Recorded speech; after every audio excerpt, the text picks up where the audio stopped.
All right, we're live. Okay. Oh, sorry, I was just putting it out of the camera. Stop tempting me. Okay. So this is new to us because this is IMGA. I have to do so much yoga tonight. Rosie Get and off. MGAA made them for us. She said how many lanes and how many teams, and I said 4 to 8 lanes and 4 to 18 teams. The first 2 heats are really easy. It's the third section that gets complicated. So she plugged them into Games Pro. Into what? Games Pro, it's a program for games competitions. She had most of them on because they do it all the time. Yeah, So we're not gonna do the seating anymore. No more we're seating. not gonna see. So I was going to start with Jacqueline's question. Did you have something else, Mitchell? No, I was just gonna explain about Games Pro to Claudia real quick. Oh, okay, go ahead. It's just a computer program that somebody in IMGA created that sorts the heats, like we have them here, and also it has like other functions, like I think you can like Does the scoring. does scoring, all kinds of stuff like that. It's glitches aren't. But Well, he's got a new version that's out. They keep sending me new versions. I haven't gotten one recently. Maybe he's flirting with you. all right. So anyway, Watch this? Oh, him watch it? so Well, he might be watching. All right. Anyway, So I was going to Jacqueline's answer Jacqueline's question because I didn't get to it earlier. Jacqueline asked if at the end of a race, if you can dismount after your portion of the race before the whole race is over. Yes. Is the basic answer. Yes, you can. Of course, you're going to have a little bit of referee discretion there. Some of the places like PG Equestrian Center, it's smaller. Jacqueline, I see you just got in. I'm answering your question. PG Equestrian Center has such a small area. The referee there might say, I want you to stay mounted at the end of the race, please. But at a larger facility like Grange, unless the referee says, no, please stay mounted, you can dismount after your portion of the race. Typically, you're going to be hitting the security box, riding around the arena. I'm holding my hand to the right because that just feels right. And stopping over there. You're going to stay over there. You're not going to cross the field to go back to your lane. If you hit the security box, you need to continue to the end and then stay over there and dismount as you please and just be aware of your surroundings. So does anybody have any questions with that? Unless you're at PG where we don't have enough room. Well, and Sharon points out PG doesn't have enough room, so your referee will probably say or might say, please stay mounted after the races. So any questions about dismounting during races? Okay, let's go. Other than where is that listed? The rule. It's in there somewhere. It's not a rule. It's just it doesn't say you can't dismount. Oh. Which we have a rule in our rule book saying that? So we struck that rule from our rule book. Yeah. Well, we struck everything from our rule book and just addended them. So, okay, now we're going to talk about this awesome heat sorting chart, which lovely lady in MGAA prepared for us. And it's on an Excel file, so organizers can copy and paste their lanes however they please. It's set up across the top.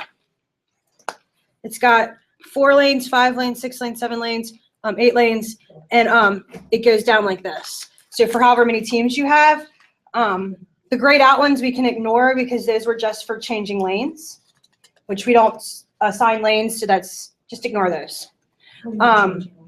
IMGA, they generally assign lanes. We don't assign lanes. So that's why on the one where there's only one heat, they switch the orders around in the second heat. It's so that people aren't riding in the same lanes next to the same teams each time. So we can just ignore those because we'll just have 1 through 4 pick your lane. And we also have one with 3 qualifying sessions, which I didn't print out because that's only good for nationals. So just pretend that you already saw it or know that it's there. So, okay, basically what this does is it makes it possible for people to know when they're working and know when they're riding before they start the competition. The organizer or the referee can decide to draw names just like they do now in advance.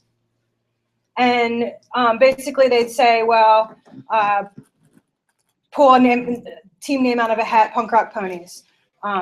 They get number 1, or they could have the teams listed and pull a number. Okay, number 1 goes to Punk Rock Ponies. Number 2 goes to Red Solo Cup. Whatever for your, I guess those don't go in the same division, but just bear with me. It's for the same division. And then the chart already has the numbers assigned per session or per heat per session. So your team gets number 1, you're plugged in where the number 1 is in both qualifying sessions or all 3 qualifying sessions, depending on the competition. So if my team draws a 3 and we're running 8 lanes, which is all the way over here, we're running 8 lanes with 9 teams, and my team draws 3. We're going to be in the first heat in session 1, and actually the first session and second session, first heat as well, where the 3 is. So then, you know, we will already know where we're working, we know where we're riding, especially if you have, so the organizer can easier assign who works when. And if you're somebody that has a ring crew, chief ring crew, or a referee position, you can fit all that in there and know when to tack up, when to grab a bite to eat, which I know for me has been a problem. I've tacked my pony up 3 heats ahead of time and tied him in his stall because I didn't know what heat I was riding in. And I had to referee and grab a bite to eat at the same time. So I'd have a sandwich sitting at my stall and my pony tied up and fully tacked for 3 hours before I was finding out if I was riding when. Yeah. So that'll solve all those problems. And you'll know when you're working, so there's no excuse to be late to the arena. Say that again. There's no excuse to be late to the arena. Same thing with riding, because you know when your heat is in advance. You can't say, oh, I went out to eat. I didn't know I was riding in the first heat because they hadn't announced it yet. Well, you already know, so you can't call that one. And then you get your points just like normal, and they add up just the same for your final sessions. So if final sessions are determined exactly the same, it's just your qualifying heats or sessions that are predetermined. And then we don't have to depend on like the 3 people in the entire organization that know how to seed heats, like Julie over here. Everybody knows in advance. I like it. And then you can't say, well, so-and-so got the short heat twice because we drew a number. You know, nobody cheated there. There's no cheating. And you're not going to get stuck riding against the exact same teams or almost the exact same teams each heat because this guarantees they're shuffled.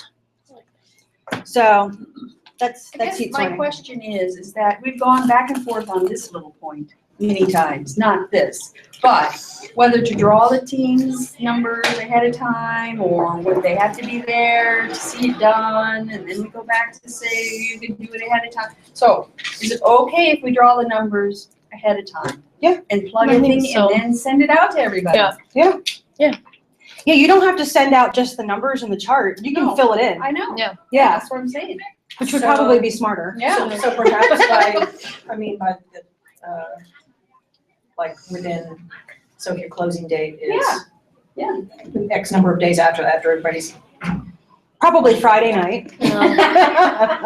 And then, okay, so for after the first one, that's kind of how we do it anyway. You could then use the numbers for the second and third and fourth like we did. Like if before. everybody- Oh, What if everybody doesn't come? If the What if Yeah, you can have other different teams- teams. And the other thing about that, Sharon, is that means that you would always play against the same teams in your first True, session. True. So we wouldn't want to do that. Okay. Yeah, so this we would have to be draw- redrawn we per just draw. competition. Yeah. And if you don't feel comfortable drawing the names or having the referee draw the I names, never had a problem. you could let the teams do it the morning of or at the briefing or whatever. Then you don't know Then when you you're don't have taking advantage everything of signed this. all day. Well, like at national, I probably won't do it at nationals, but at nationals, you're supposed to come to the Yeah, briefing the night before, Yeah. you know. But No, I'd like most to of the send teams it out didn't come ahead of last time. year, so. I think at MGAGB, they do it at the rider briefing for the most part, which is, I think, often the night before. Yeah. Um, But people actually go.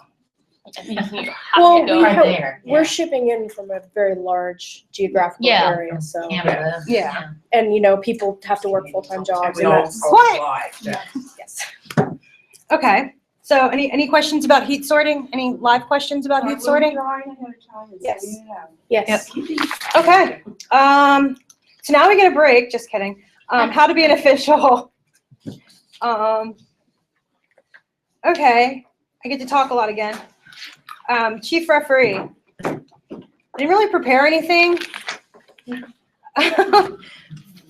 for it, but I did want to touch on the where is it? I think I was already on the page. Yeah. So I wanted to touch on the actual rules for chief referee, like the description in the rule book. Page 27 in IMGA. I don't think I added anything in. No, I didn't. Okay. So just going over them really quick, reading them. So if you don't have it printed out in front of you, page 27, IMGA rulebook, referee. The referee must ensure fair play throughout the competition. Every referee must discuss assistant referee's fault calls before making his or her decision.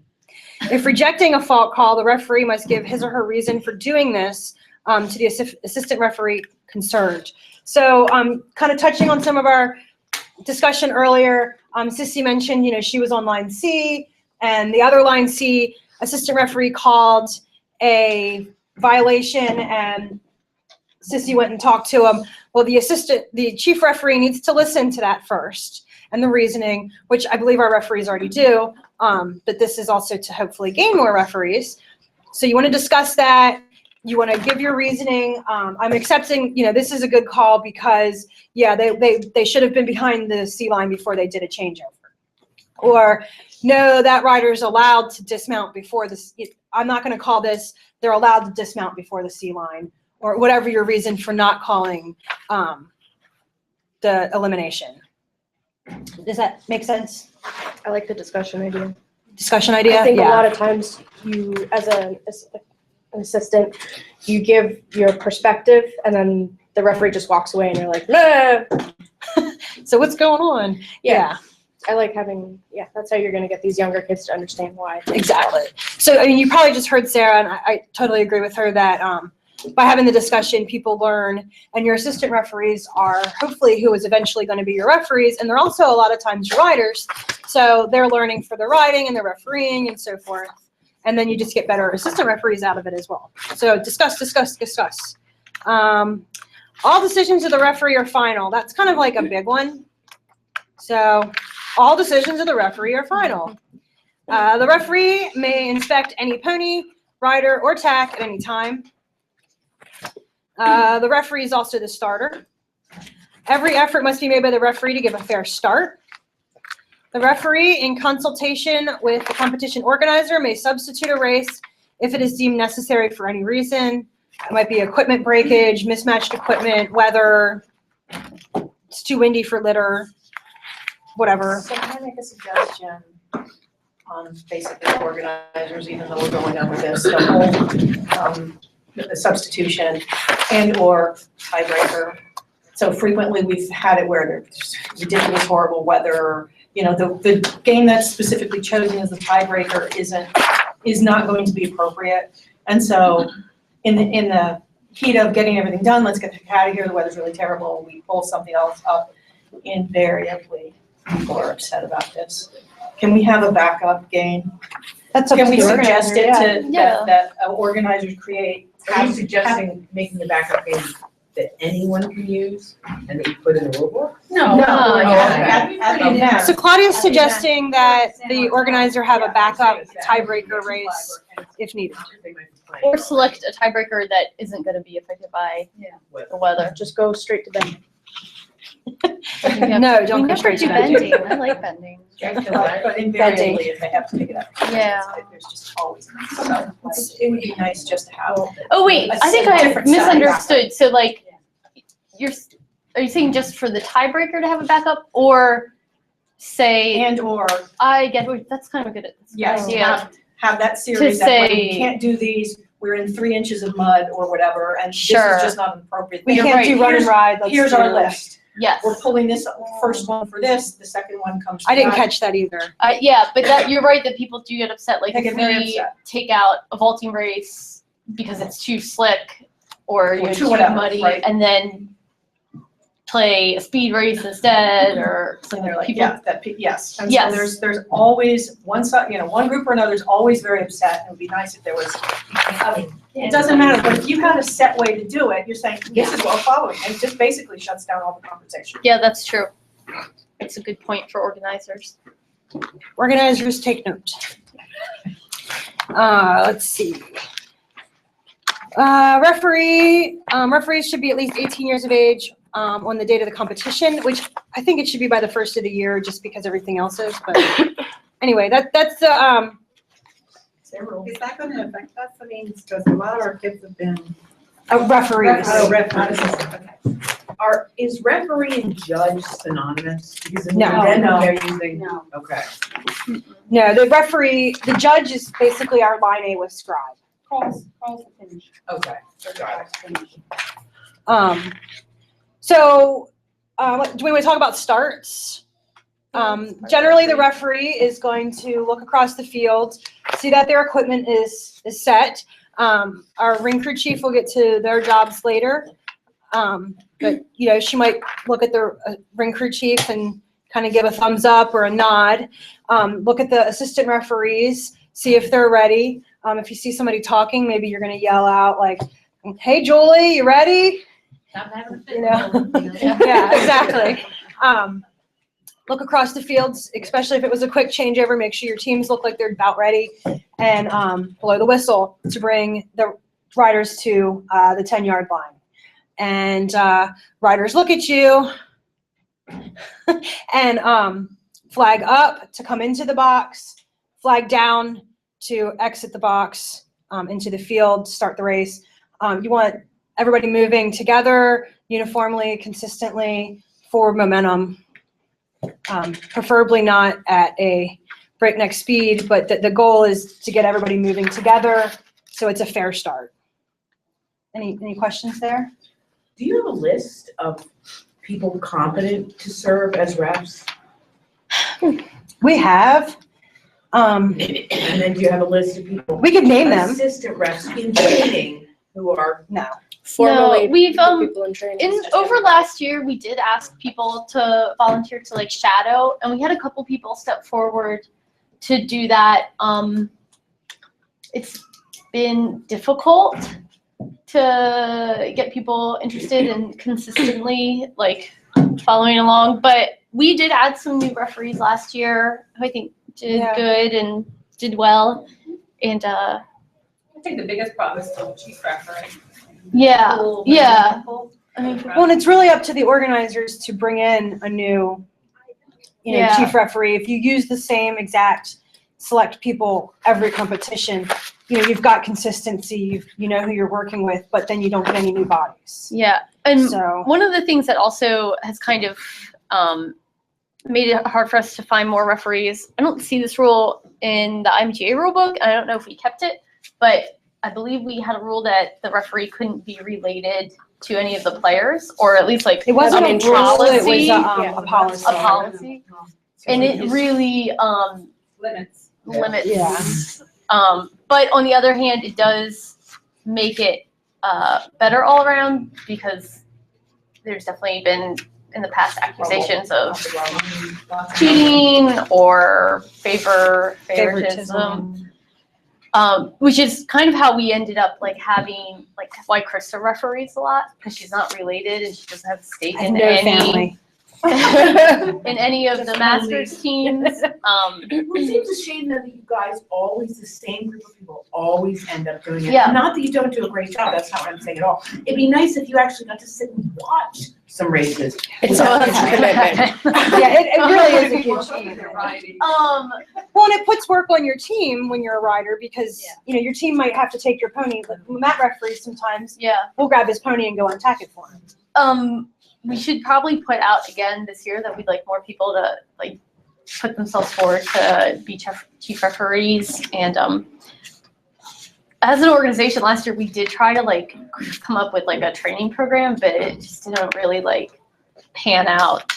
Because it does take extra like hours. We had wanted to have like a seminar like this, but then you got to get people there in the off season, and then try and get them to shadow someone, but it's just really, it's just tough. Yeah, I mean, it is a lot of work. Truthfully, we've approached people and they say, hell no. Yeah, that too. It's a very thankless That job. too. Yeah, Sarah said it, it's a very thankless job. You just get hassled. And it's not like you're making like big bucks or anything, or getting like A star free accommodations. entry. Yeah, I mean, generally you get a comp entry. You pay. And, don't advertise that, because the rest of us don't, because we can't. Free entries like being paid. Yeah, Yeah. which, I mean, to some of us, that, like me, that's a huge deal. Yeah. Wait, what did Sharon say? Would you get free? She pays. Oh, you pay, huh? Nationals can't pay. But if you're interested in becoming a referee, Well, no, I would do it for like fossil, Increase the entry fees. but I would never want to do it for Mm. masters, like I'm older and I miss that kind of stuff. But fossils move slow enough that I could do it. I don't know. Those fossils. So we have some dissing on the fossil division here. So when I'm a referee, They're fast. I go into the arena. I'd like to talk to my assistant referees first, which I've found is extremely hard when they just come in and go, grab a vest and go. And a lot of 10 people, seconds before. Yeah. No, 10 no. seconds after 10 minutes and Yeah. play. or even way in advance, like especially with the fossils, they don't want to have to do ring crew. There's certain people that don't like to do ring crew, and there's certain people that want to do ring crew. So some of them will come in and grab a vest and go sit in a corner real quick, so that they can have a referee position, which is fine. But when they're out on C line, and I can't even see them over there, it's hard to have a discussion with your assistant referees, and that's really important because you want them to be focused and on the ball the whole time. You want them to be making eye contact with you and showing you your paddle. I mean, the worst thing is to look at the assistant referee after every single race and call their name like 10 times across the ring, and they're still like, Or they have their face in their phone. yeah, or show up with their camera. Yeah, I'll take the phone away. And they can't have a camera in the ring. And when I've had an assistant referee come in and I said they have their camera and I say you can't take pictures. Oh, even when like the teams closer to me are done, like no. And then I've seen them still taking pictures and had to go over and take the camera and it's just not.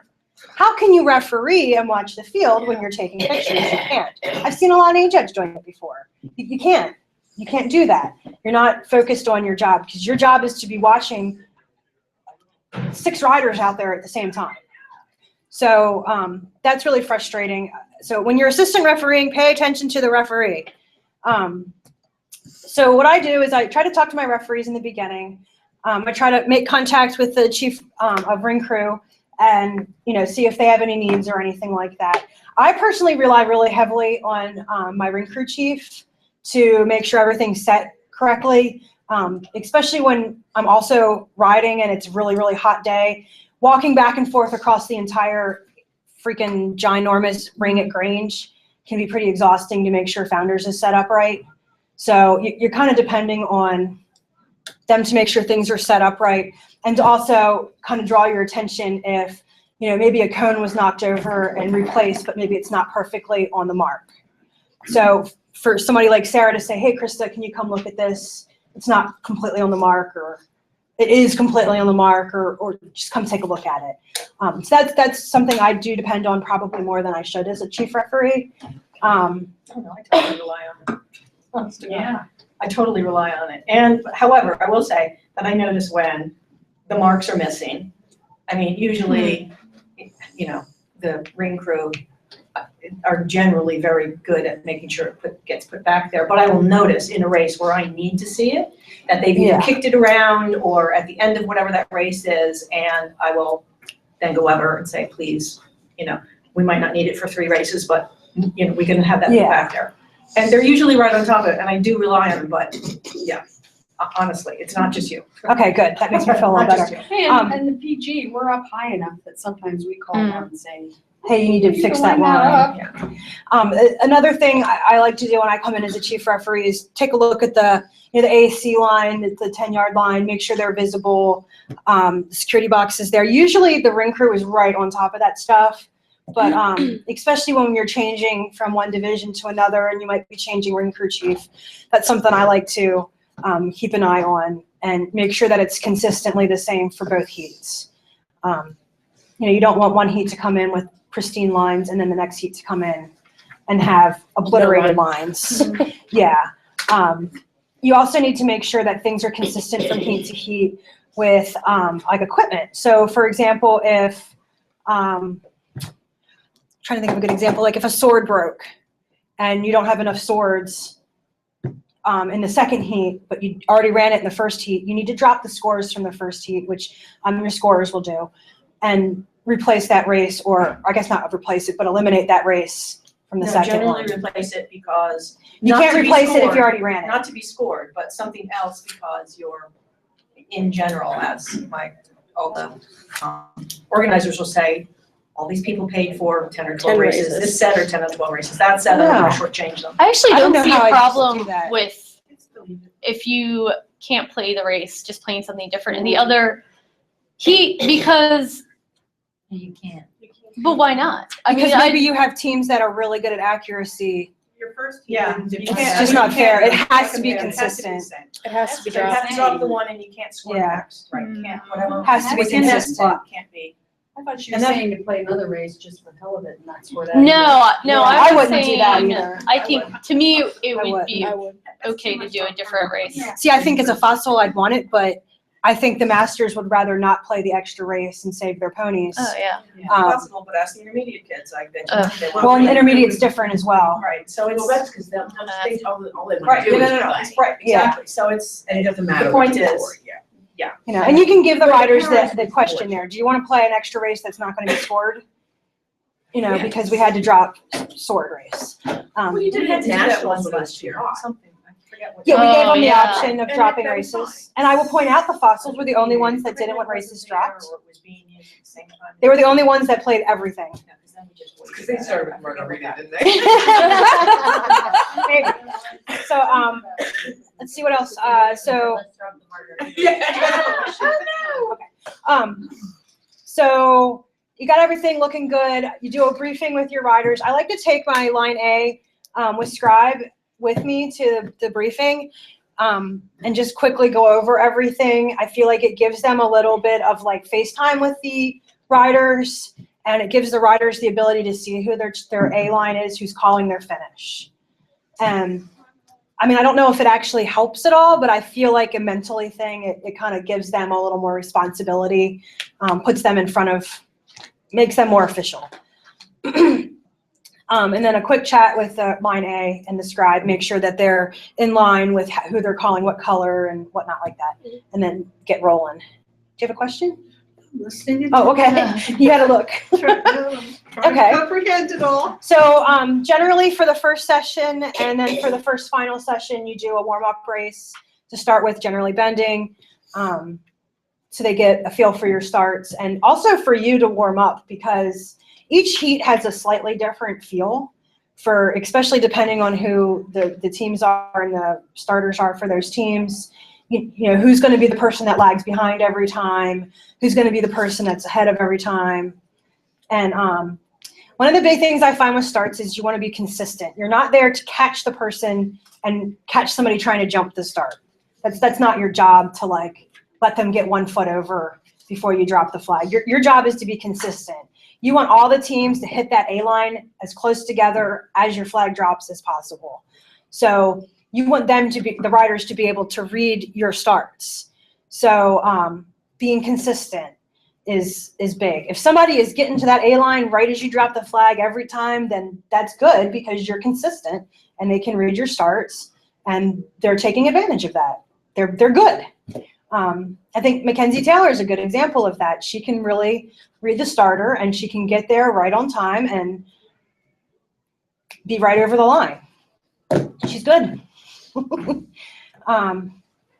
So does anybody have any questions or comments? Claudia, Sharon, So the you only both comment referee. that I would have, and it's a suggestion kind of really, in creating some sort of, not form, but like just a general list that, that the chiefs would get, but basically also that all the rest of the competitors and workforce, all your assistants will know my chief is gonna come in, I'm gonna ask you to come into the center for a meeting with my assistants. I'm going to discuss the games quickly. That way, everybody starts to know, this is what's gonna happen at every event. So we start it, let them know this is what I'm gonna ask for, don't just go to the corner. Yeah. Maybe if we come and we do this, and make it like not like beat you over the head with, but here's this nice informal, this is how we're gonna try and start everything. It's like a procedures. Yeah, well, that's Sort what of, I just like- heard, chief procedures. Yeah. Yeah. But kind of loose, so you're not like, I know, it's amazing to me how many riders still don't assemble for the rider I briefing. know, mhm. agreed. Like, you have to yell at them Yeah. to come Yeah. over, even though Like we they're do on the their own rider little line, briefing Yeah. at every session. Yeah. And you're standing there, but it would be good for us to have chief referee. That could go into our procedures manual, since it wouldn't be Yeah. like rules, but like this is, A process. yeah. And like you said, it would it could be Practice. loose if you're, Yeah, You this know. is in general, this is what you should all expect. Something like this is going to happen, and we're gonna put it into, and Yeah. that way everybody can, like, oh, there's something new. So Yeah. expect that I'm not just this body out there that's gonna just go sit there and nobody's gonna pay attention to me anyway, right? Yeah. So, At nationals, that could be where you handed out the ice cream cones for all your assistants. and they're gonna And be if you busy don't come in the eating. meeting, you don't get your ice cream. We have a suggestion to bribe the assistant referees with ice cream. Um, It's not bribing, one it's thing that- incentivizing. Incentives. incentivize, right? One thing that I do like about when just a heat is assigned to work that ring as assistant referees and as ring crew is it is nice to be able to select certain people to be assistant referees, because you start to learn who pays attention, who only seems to focus on their own team or their own kids, or so-and-so's kids are in this one, so I don't want them as an assistant referee because it's not fair. Who you can trust to do, for example, line C, who's gonna get there Yeah. and done so that we can keep going. Yeah. We're gonna be doing this non-seated.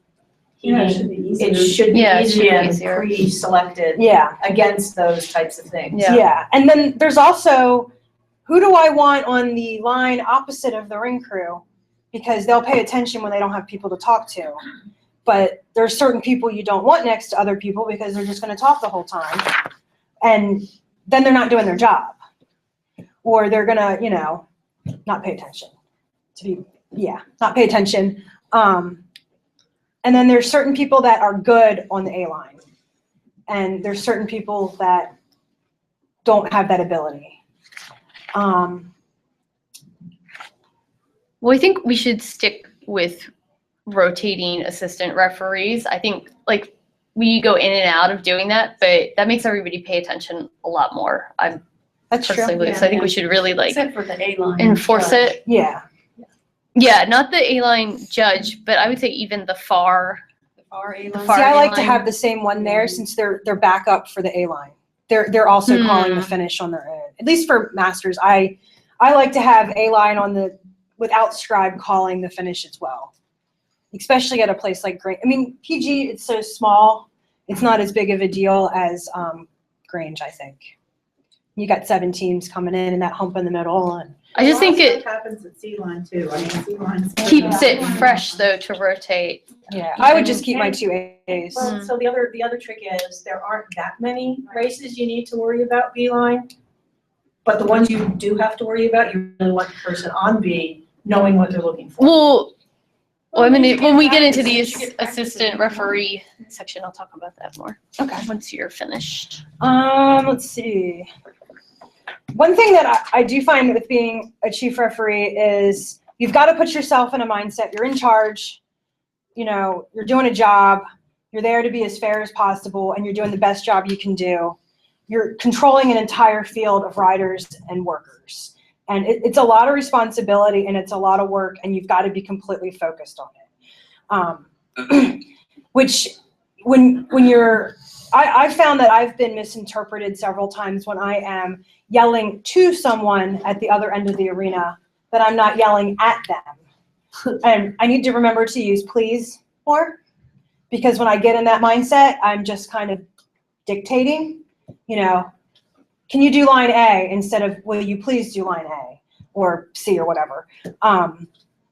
But for me, it's something that I have let go to put in that mindset where I'm in charge.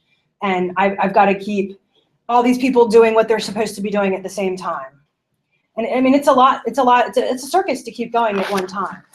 And then you need to be really fair. So when you talk to your assistant referees, are you absolutely sure you saw that? It wasn't a foot, it was, half the pony was over the A line, or was it just the nose? Are you positive? You're sure it was the purple team or the green team or the black team or whatever. You're positive. Okay, you're not sure. Oh, you're on line A and you saw something at line C. Are you sure about that? Which lane was it? Let's walk over there and you show me. Especially when working with the younger riders and their assistant refereeing. One time there was a couple calls on Agility Aces stepping stones, and I actually had the kids run over the stones and show me what happened, so I could make sure I was understanding them. Because you don't want to call something wrong. You're going to give your teams the benefit of the doubt. Like, if you're not 100% sure, we're not going to call it. Because sometimes you have to ask them exactly what thing it is they actually did wrong. Because a lot of Yeah. times these little guys, their coaches tell them to make sure they completely cross C. Now I want you to circle this, or now I want you to do whatever. But that's not part of the rule. You don't have to do it. You just have to cross C, right? And they're coming back and telling you they did it wrong down there, and you have to. Even with some of the older exactly people. what they did wrong. Even with some of the older Yeah, people, yeah. especially the ones that have ridden with us through so many rule books and Pony Club, I mean, I get confused and have to go look at stuff like, wait a minute, do I have to do this? Where does that need to be put back at? Let me double check that because I can't remember for sure. I know at one point it had to be here and another point it had to be there. So that's something. And then also when you don't eliminate a team, you're also it's affecting everybody else as well. So I like to remind my assistant referees that when they're cheating by not calling somebody because they're being nice, like, well, they didn't mean to do it. Well, then they're cheating for all the other teams against them. Because if you didn't call the pink team, then the purple team, the green team, the black team, the orange team are all being affected, or they're getting less points because that team got more points. And it's going to affect the order of everything. And if you were on the whatever team I said just got called or didn't get called, would you want to know you did something wrong? And also keeping in mind, I know that especially in the lower divisions that chief referees have let things go with just a warning. You need to be mounted when you cross the A line or whatever the situation is. Well, by giving that team a warning, they're not really reinforcing that they messed up. You take the points away, they're going to remember that that's something they need to do. But then those other teams are being affected because you just gave somebody else a break. So obviously in the master's level, they need to know what they're doing. No, I agree with you on the calling. If they're at a Mid-Atlantic, they better be learning. Yeah. They can learn They that should other be stuff called. elsewhere. Exactly. I've had the unfortunate. I mean, it doesn't feel good. No, it doesn't but feel good at all. they keep won't do doing it wrong, again. keep doing it wrong. I mean, I'm sure as other people that have refereed have been like, oh, why did you just do that? Please go back and pick that up. Or please go cross that line. I really don't want to have to call you, but you have to. And, everybody out there is your friend and your peer, but you're always affecting somebody by calling or not calling something. So you got to call everything that actually happened that you're sure of. And again, giving the benefit of the doubt, especially like going across stepping stones, how somebody can see the team in the middle of the arena missed one stone from the A line. That, they're like 100 yards away from you or something. I don't know. My measurements are really not good. But are you absolutely sure this person who's been playing games for 20 years missed one stone and didn't fix it? You're absolutely sure. You're nowhere near them. And their pony would have been in front of you. You're absolutely sure. In that case, I would have to talk to every other assistant referee, and if nobody else saw it, it would have to, that's just one of those things that you have to take the judgment to say, that there's no way they could have seen that 100% accurate. No matter how sure the kid is, that's your judgment there. And it is your judgment, and it sucks when people come up and get nasty with you or complain later. And that's part of the stuff that sucks about the job, why we have so few referees. And it's like Sarah said earlier, it's a thankless job. And if we don't have people willing to do the job, we don't have a competition. So when I pick referees for nationals, I really try to pick people that do not have family members riding in that division, because I feel like that gives them less of a chance to be accused of not being fair. But I also feel like sometimes you see people be a little bit, biased. Maybe they're just looking at their family more, so they're more likely to see them mess up. But anyway, so yeah, it sucks when people are mean. And in this high-tech age, we're not to the point where we can video officially. We can video. We can have But you said videos. it's not official. though. No, I didn't. I said other people's videos I mean, like. are not bystander. official. Yeah, like if you're Yeah, videotaping, bystanders. I can't look at It's your yours, but We can you have, an assigned video person at the. Yeah, so we have Staff to do a it. rule in here, and we have used iPads at the finish line to call close finishes. But this is the rule on use of video playback. Official video cameras may be set up on the start-finish line and changeover line. The images captured by these cameras serve two purposes. They are used by the judge to verify the finishing position of the riders. They may also be used by the referee to help in reaching decisions or to verify what is reported to him. So if we do have video cameras set up that are official, we can definitely use that, but we cannot allow everybody, it's like mom, to come in with their camera. That's what Yeah. I'm saying, there should be assigned video Yeah, and actually, on the tripod. it's really helpful. I I've don't used know it a if couple I- times. I really It like is, it. but Isn't the that ball- isn't that a slippery slope, though? Once you start doing it for one thing, people are gonna say, oh, I want you to check the video about this. No, you can't do that. You can't question it. No, I know. You can't ask for it. well, but that's why we would have the video there, so that, if you're unsure of a call, you would go back and check the video. And we have discussed having MGAA purchase some tablets Yeah. and tablet stands to start using. So the only time I saw it last year was up at your place. Yeah. And amazingly, when the chief, could be you, went to go check it at a crowd from inside the arena came Yeah. outside. Me? They'd all been out of there. Yeah. I said, Can "Done, somebody get let out. Anita in, This is not for please?" you to be here." Mom. That was the first competition I think we used him at. I thought about the Yeah, was it last year? That was this past year, and we had to, Krista had to get one of the riders to come help her I didn't know how to adjust the the video. camera. Right, One I saw thing- like 20 people. There weren't 20 people there. I- It might have looked like it, but there weren't 20 people talking Yeah. to me. There was already several people at the line doing their jobs. But, But yeah, a rider did come because I didn't know how to operate her iPad at the time. Now I have an iPad and I know how to operate them. But at the time I couldn't get it to freeze on the frame I needed it to freeze on. So she froze it on the frame, handed it to me and walked away. There was no discussion about who she thought was what and what not. Oh, I didn't say, I'm just talking about yeah, if bunch- people like a bunch of crowd riders out. No. accumulated over there. No, there was one rider and I needed her to, she was called over because I couldn't get the pad to freeze. So, But anyway, yeah, so yeah, I found it really helpful. So in the future, we might have, Yeah. Oh, Jumbotron. assigned.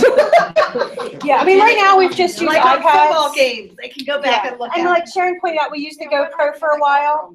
The GoPro was Do we still terrible have because one? you had to, yeah, we still have it, but you had to like download it to the iPad. And then it was the same problem of getting it to the right frame and it was like 3 races later. It was, I mean, it just wasn't efficient. It was a step in the right direction, but yeah. we've come a long way since we purchased that with technology. I'm sorry, when did we decide about buying the iPads? I forgot. We did decide to do it after the new year. Oh, we did, okay. Yeah, the last year's board decided it, but we went waiting to the new year. I think because we wanted to, Ellen wanted to close out last year before Yeah. we bought it for this year. She was already in the process You or mean something. After 2016, do you? No, she wanted No. to close out the fiscal year for 2015. Like we could go buy them right now. Yeah. Oh, so She was, planned to have- she had already closed out through Are we December. gonna have them for middle like one? Well, I guess we better get on it, shouldn't we? And Yeah, so we are they should. on it? And I think also we like put Stand. Leah in charge of doing the research and now she's off the bog, but I She can still, She she can- already did the But research, does yeah. somebody get the still place. stand there for when they get run over and trampled? They're not in the by ring. accidents? No, they're Oh, outside the all ring. way out, okay. I would say, Even yeah. so, Anybody see line? I I mean, think we talked about just getting two. yeah, I'd this rather year. just do the A line first because it's a lot of money to invest before I just feel like that's a lot of money to spend. Personal opinion. I know Ellen would prefer probably not to spend it too, just knowing Ellen. She's good at holding the purse strings. I mean, it'd be nice to have them all at one time, but I don't know. We have to talk about that as a board. Yeah. Yeah, I definitely that's think what I'd rather do. The A but- line is more crucial because that's where the finishes are. Yep. Yeah. Real quick before we move on to the next position, unless we have more questions about us, Chief Referee? Chief Referee questions? Bring them in. We have an anonymous text that I might be running late, but I've seen a lot of poor sportsmanship at the MAs, not by underage riders. Not sure why they'd be underage, but by adults. Oh, okay. What can MAs do to MGAA do to protect the chief referees? There should be a zero tolerance with this issue. We did discuss this earlier. There is a zero tolerance. MGAA announced last fall that there's a zero tolerance for poor sportsmanship. And we talked about it a little bit with the ground jury that no poor sportsmanship. You're done, out.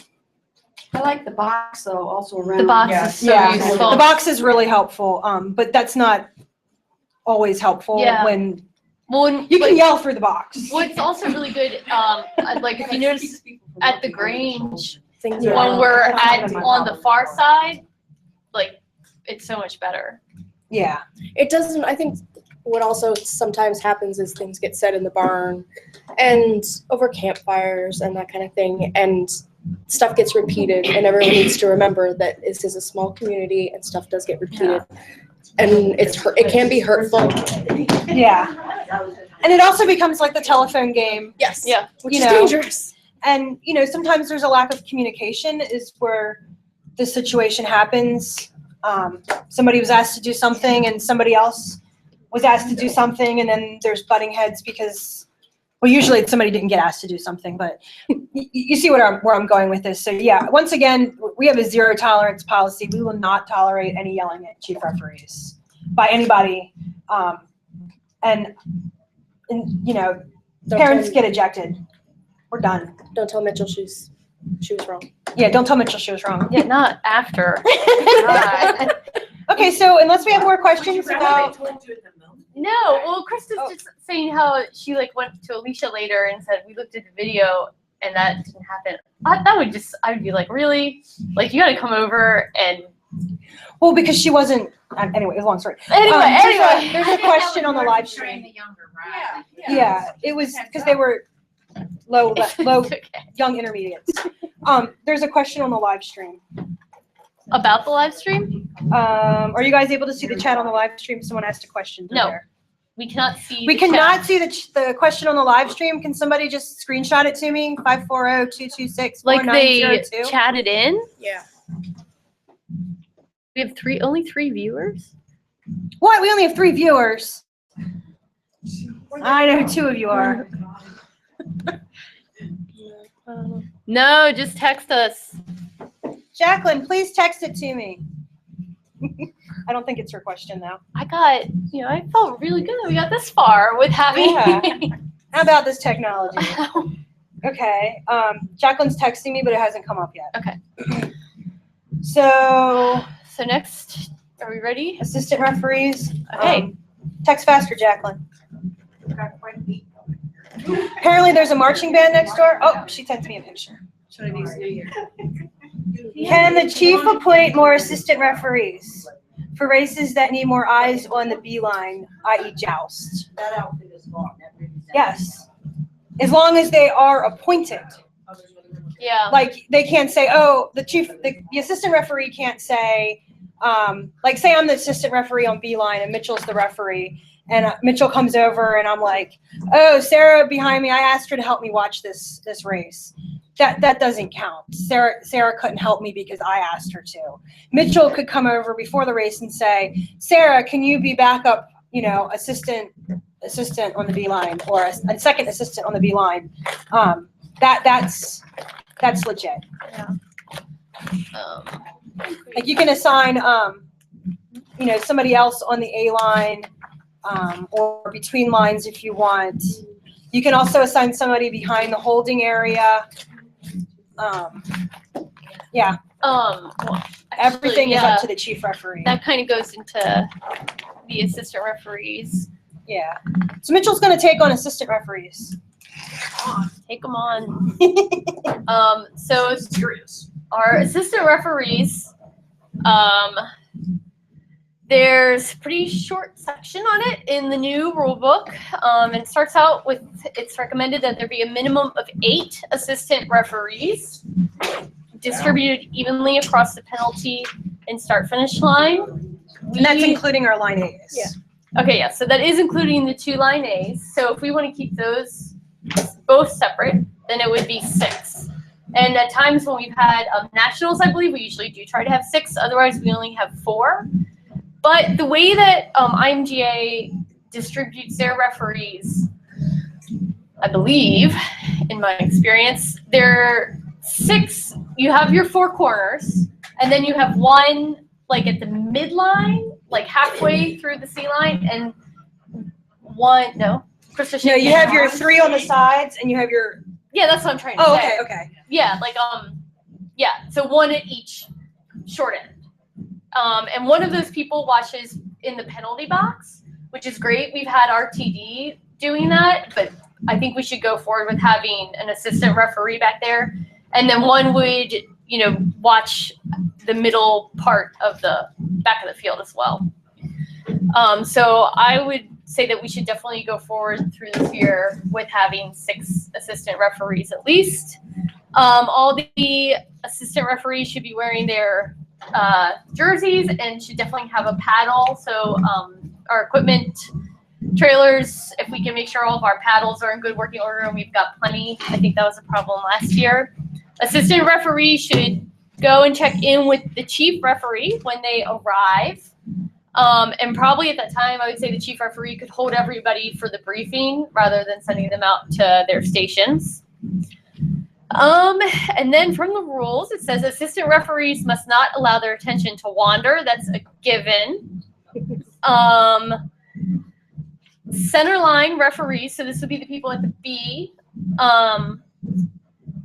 must check midfield procedures. Oh, no, center line would be the people at the ends because they also watch the link up at the pairs. So if you are at the far ends, you'd be watching the link up of the pairs and you'd be watching the middle of the field. And so back to the B line referees, I think somebody mentioned earlier that not a lot goes on the B line, but to me, the person who is the referee on the B line is watching the play in the middle of the field. You're not actually watching the B line itself at all. You're watching what's going on. And generally, what I like my assistant referees to do is to watch the lanes closest to their side of the field. So that's pretty self-explanatory. If there's 6 lanes, you take the 3 closest to you. And that goes down both sides of the field. I think it's really important because, like we were saying before, you can't really make a good call for the opposite side of the field. And I know it does happen. And it kind of annoys me. I've been on teams that have been called by somebody from the complete other side of the field. And I'm just like, that's got to be a joke. But it happens. Let it go. So watch the lanes closest to you. Be diligent. They don't have a rule in here, and I don't know if we had a rule in our rule book, but we were trying to have a policy of no cell phones, and I think we had wanted to actually enforce a point penalty for anybody that brought cell phones in. Yes. So.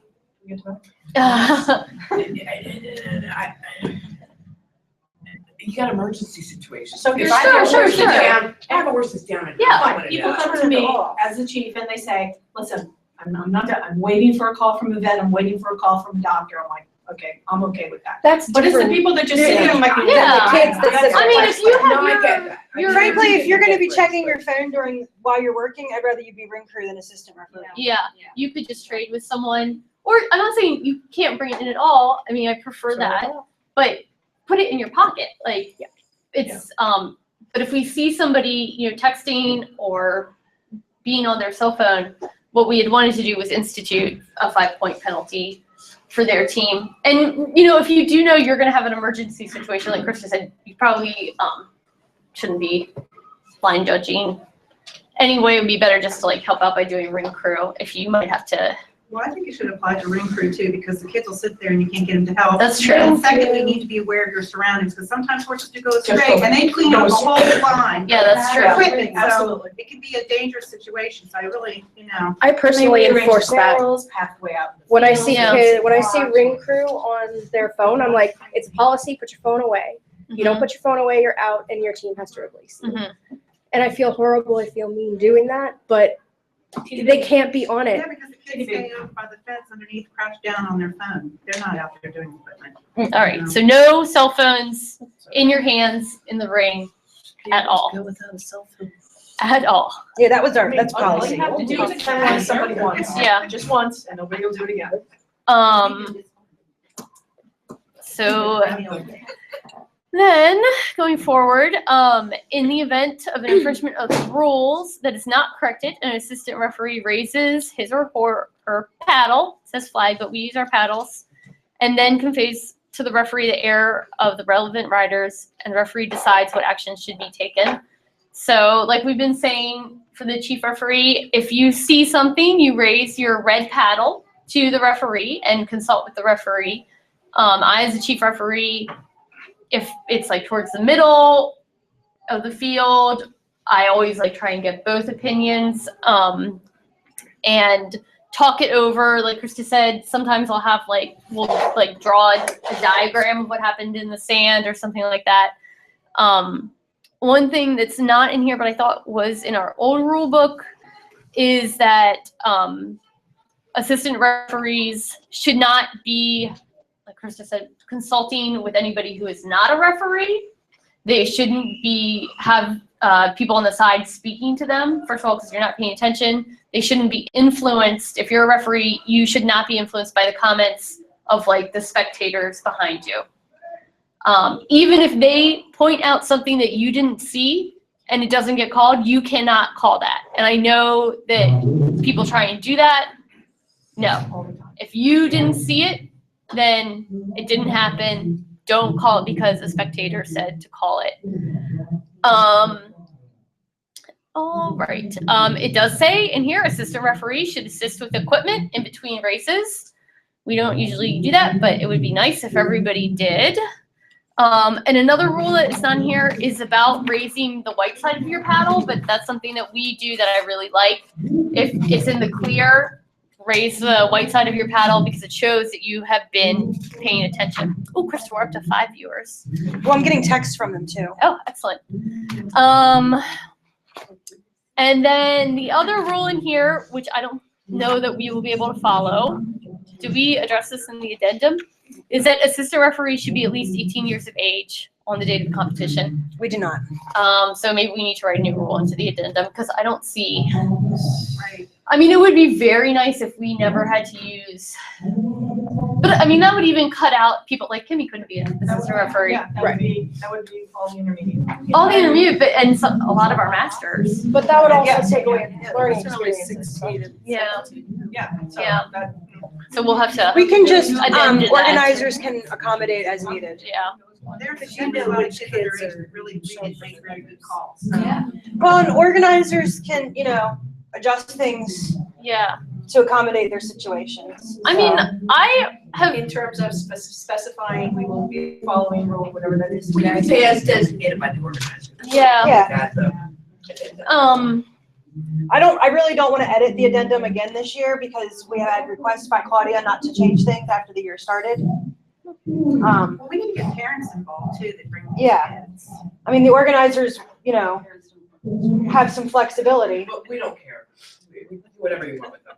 I mean, I've had some really good younger riders. Some of them really like Yeah. focus. Well, they need to learn. So we won't be following that. don't know if there's anything else I wanted to cover with the assistant referees. I have a jump back from Lexi. Yep. Lexi wanted us to go over from the chief referee's point of view about loose ponies and stopping play because I'm That's a really assuming good she one. meant fall. It didn't finish texting, I guess. Lexi, you must not have an iPhone. Anyway, I guess I'll tilt it back this way a little bit. Hi, guys. So, loose pony, the rider needs to remain in contact with their pony. We talked about this a bit earlier. From a chief referee's point of view, if if a rider loses their pony, they need to return to the point at which they lost their pony. Anybody can grab the pony from them or for them, and then they can go retrieve their pony, return to where they lost their pony before continuing. If a rider falls and, as a chief referee, if they're laying there and not moving, Or is she talking about when do you blow the whistle if there's a loose pony? What if So the is rider loses Oh, their okay. pony and you're like, okay, Still I'm running trying to get my pony. okay, that makes sense. You- Lexi, when- I hope that's your question. when So I'm do gonna you answer that. Running into a lane and there's. Yeah. So if Mitchell's out in the race and loses her pony, if her pony turns around and runs back to the team, I'm gonna let her run after her pony. If her pony runs against the lanes, if her Yeah. pony runs back to the team and then runs across against the safety lane, opposite direction, I'm gonna blow the whistle. I don't want pony collisions. And if she loses her pony and her pony starts running or laps around the ring, I'm gonna blow the whistle. If her pony's just cutting across other lanes and posing danger, I'm gonna blow the whistle. Pretty much the only time I'm not is if her pony goes a few feet and stops or goes back to its team. In those situations, I'm okay with that. What if it So I'm very different. runs? I'm doing very different. What if the pony runs like out the end and then is out the think of the Grange and Okay. runs over to like that open area? I'd leave that one be too. So as long as it's not a safety. As long as it stops over there. If it's continuing to run. Basically, if it looks like it's gonna go and chill somewhere, that's fine. But if it's running towards other ponies, I'm blowing the whistle. Well, say the race was almost over and there's only 2 riders left. Yeah. Yeah, then I'd let it go. Unless it's running towards that other pony, I'm gonna let that be. So Mitchell can run around the ring 10 times. Claudia, how do you? So- You said you do it differently.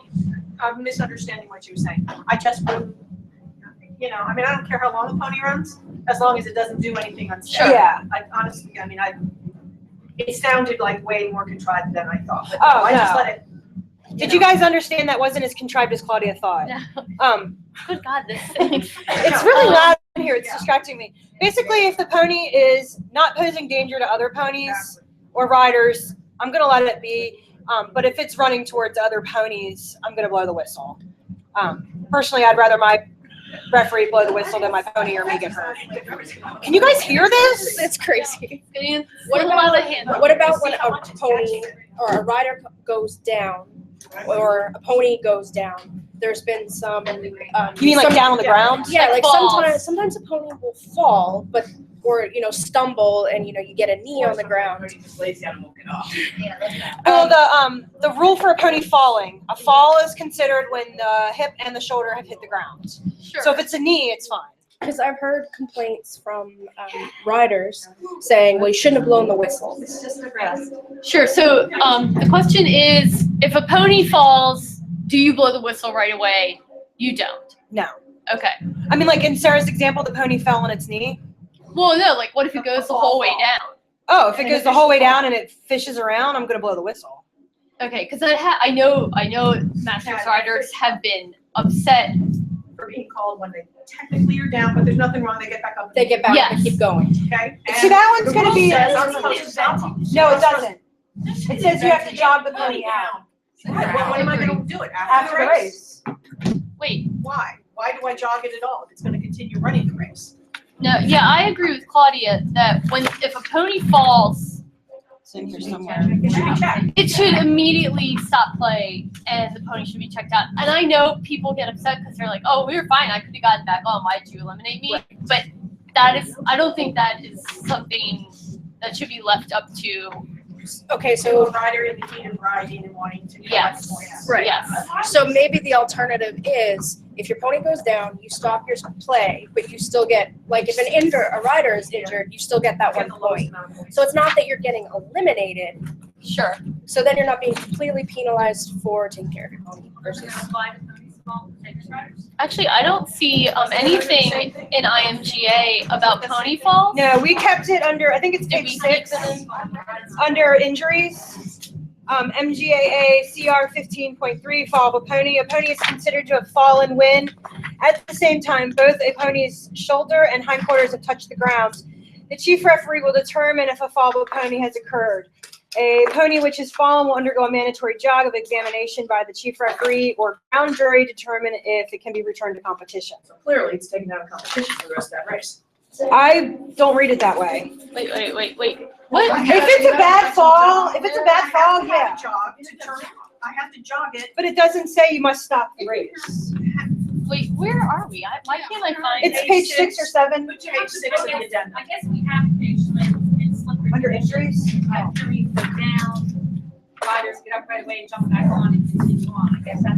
Yeah. Yeah. Right. If the pony lays there for a second, yeah, I'm gonna blow the whistle. If the pony jumps right back up, I'm not completely clear if it both hip and shoulder hit at the same time, or I didn't even see the fall, and the rider keeps going, I'm not gonna blow the whistle. Well, when hind end goes down and they go on, that's easy, but when they usually go down, they go down. That's usually Yeah. the whistle. There's a difference between the pony falling and the pony like But I'm saying down. I've seen both, and they flip, and there's nothing wrong. There's nothing in the end wrong, but I'm not necessarily sure I want to be responsible for that. I pony would say- continuing But that's riding. your call. Like if I see if I don't even see So I the think fall, I the might question not is, notice. that's my call, it's your, Yeah, there's no, it's 100% subjective. and that's the referee thing. That's your responsibility, and that's one of the pressures that you have on. Like, was it Sissy that you just said that riders? Somebody said, maybe it was Patty, that riders get upset when they're called. They do. Yeah. They do, but I'm with Claudia. If I was calling and I saw a pony go the whole way down, even if it popped right back up, I'm blowing the whistle and I'm stopping play. Yep. And I know people get upset about it, but I think that's the right decision. I mean, Pony worst fell at case, Worlds. It runs another 20 feet, 50 feet, and runs the rider right into, the I agree fence with with Nick, somebody but else. you don't know if the pony's even injured at that point. Yeah. So It doesn't if the even rider- know. And Yeah. I mean, if it looks like the pony's fallen and hurt, yeah, I'm gonna blow the whistle. But if the pony jumps right back up, you might not even see it. You're watching a whole field. But your rule states that if they do fall, they have to jog out, so you pretty much have to blow the If whistle. you have, yeah. Well, I But mean, it that's doesn't what- say the race has to But stop. Krista is saying Krista, that like you could But play how the does that pony continue to race in the race before they have jogged out? Yeah, there's no way, there's no way to do. You're saying that pony needs to I'm stop saying that- and stand there. No, I'm no, no, saying no, the no. rule does not say the race has to be stopped. Yeah. That is what the rule Logical states. to assume that the rule intends to 6. mean. It's under injuries first rule. I do understand what Krista's saying. So to her, that person.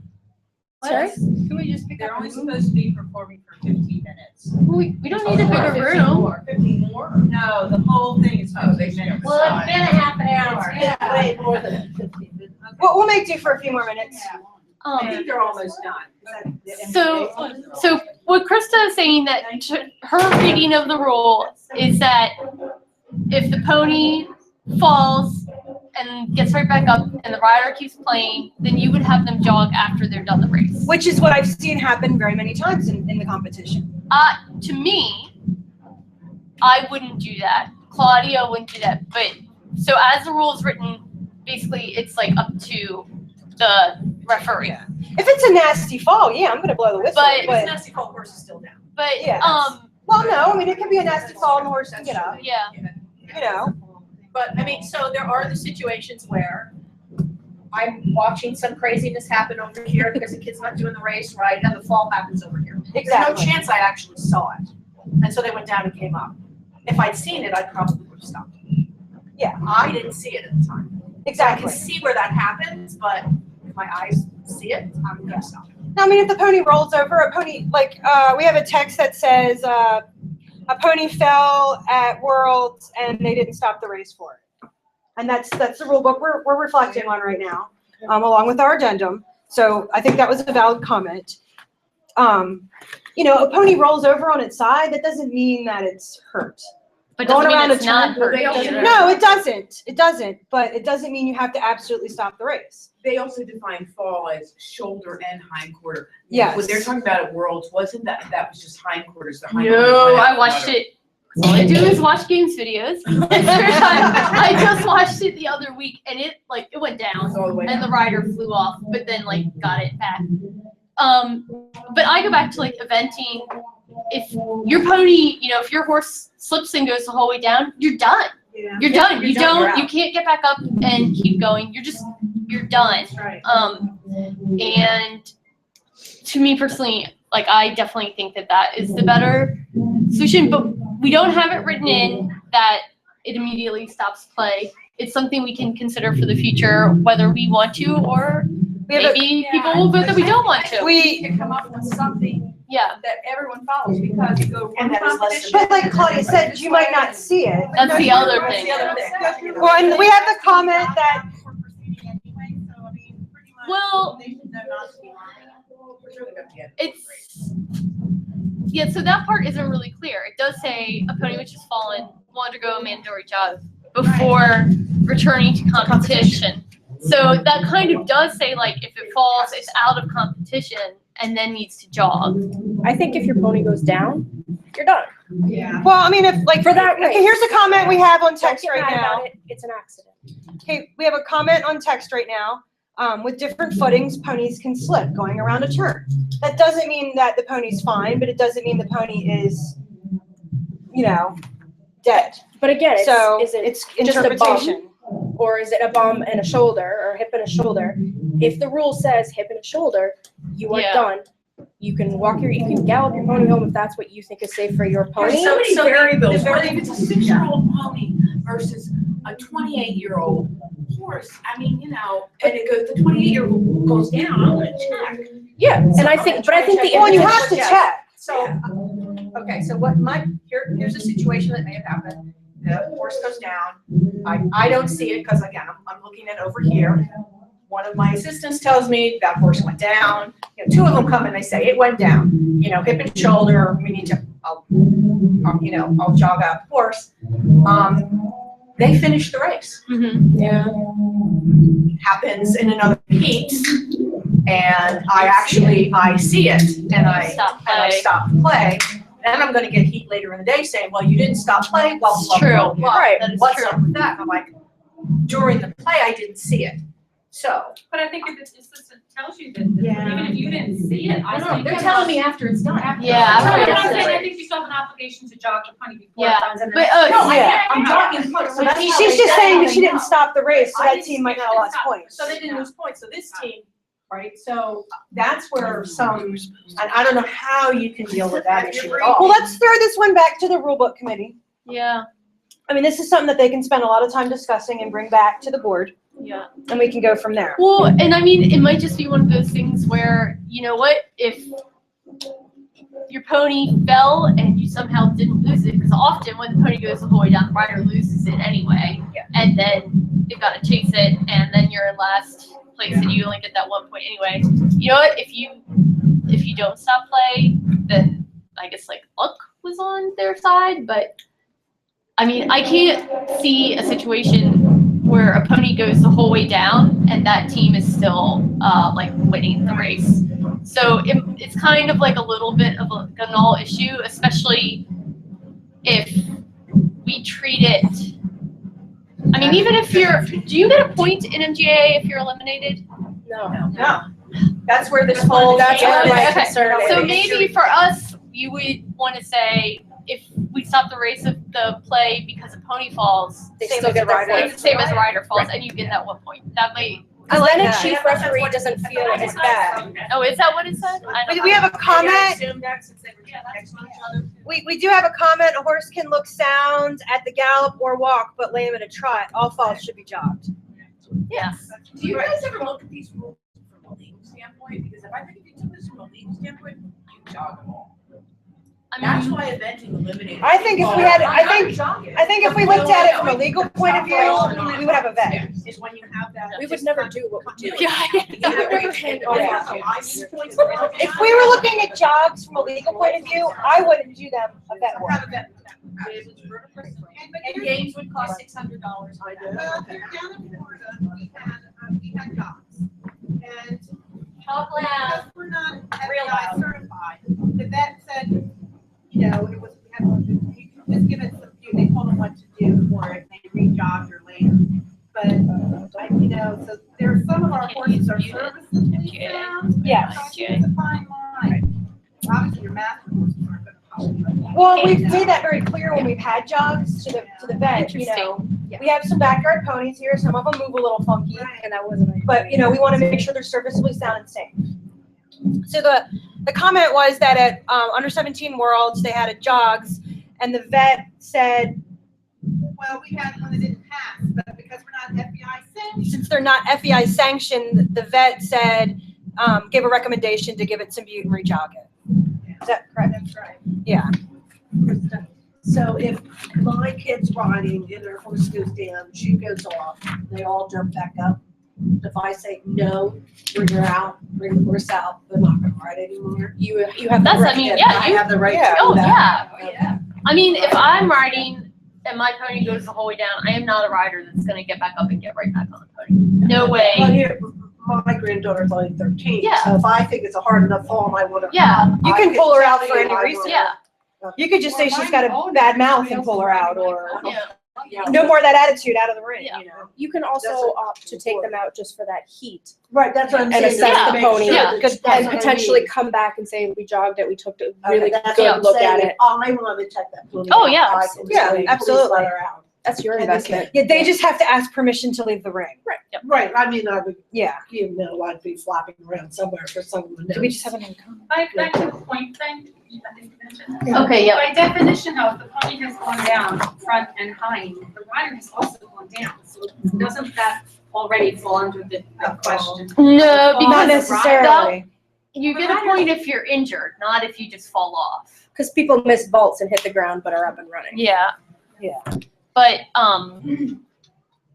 I think we could say that if a pony goes down and we stop play because of that, that team can still get a point. I think that's totally reasonable. That's a good compromise. And yeah, I mean, I do see what you're saying, that sometimes you're gonna miss it and then you'll stop play because another team and people get salty Always. about it. Yeah. But And it will happen in the same weekend.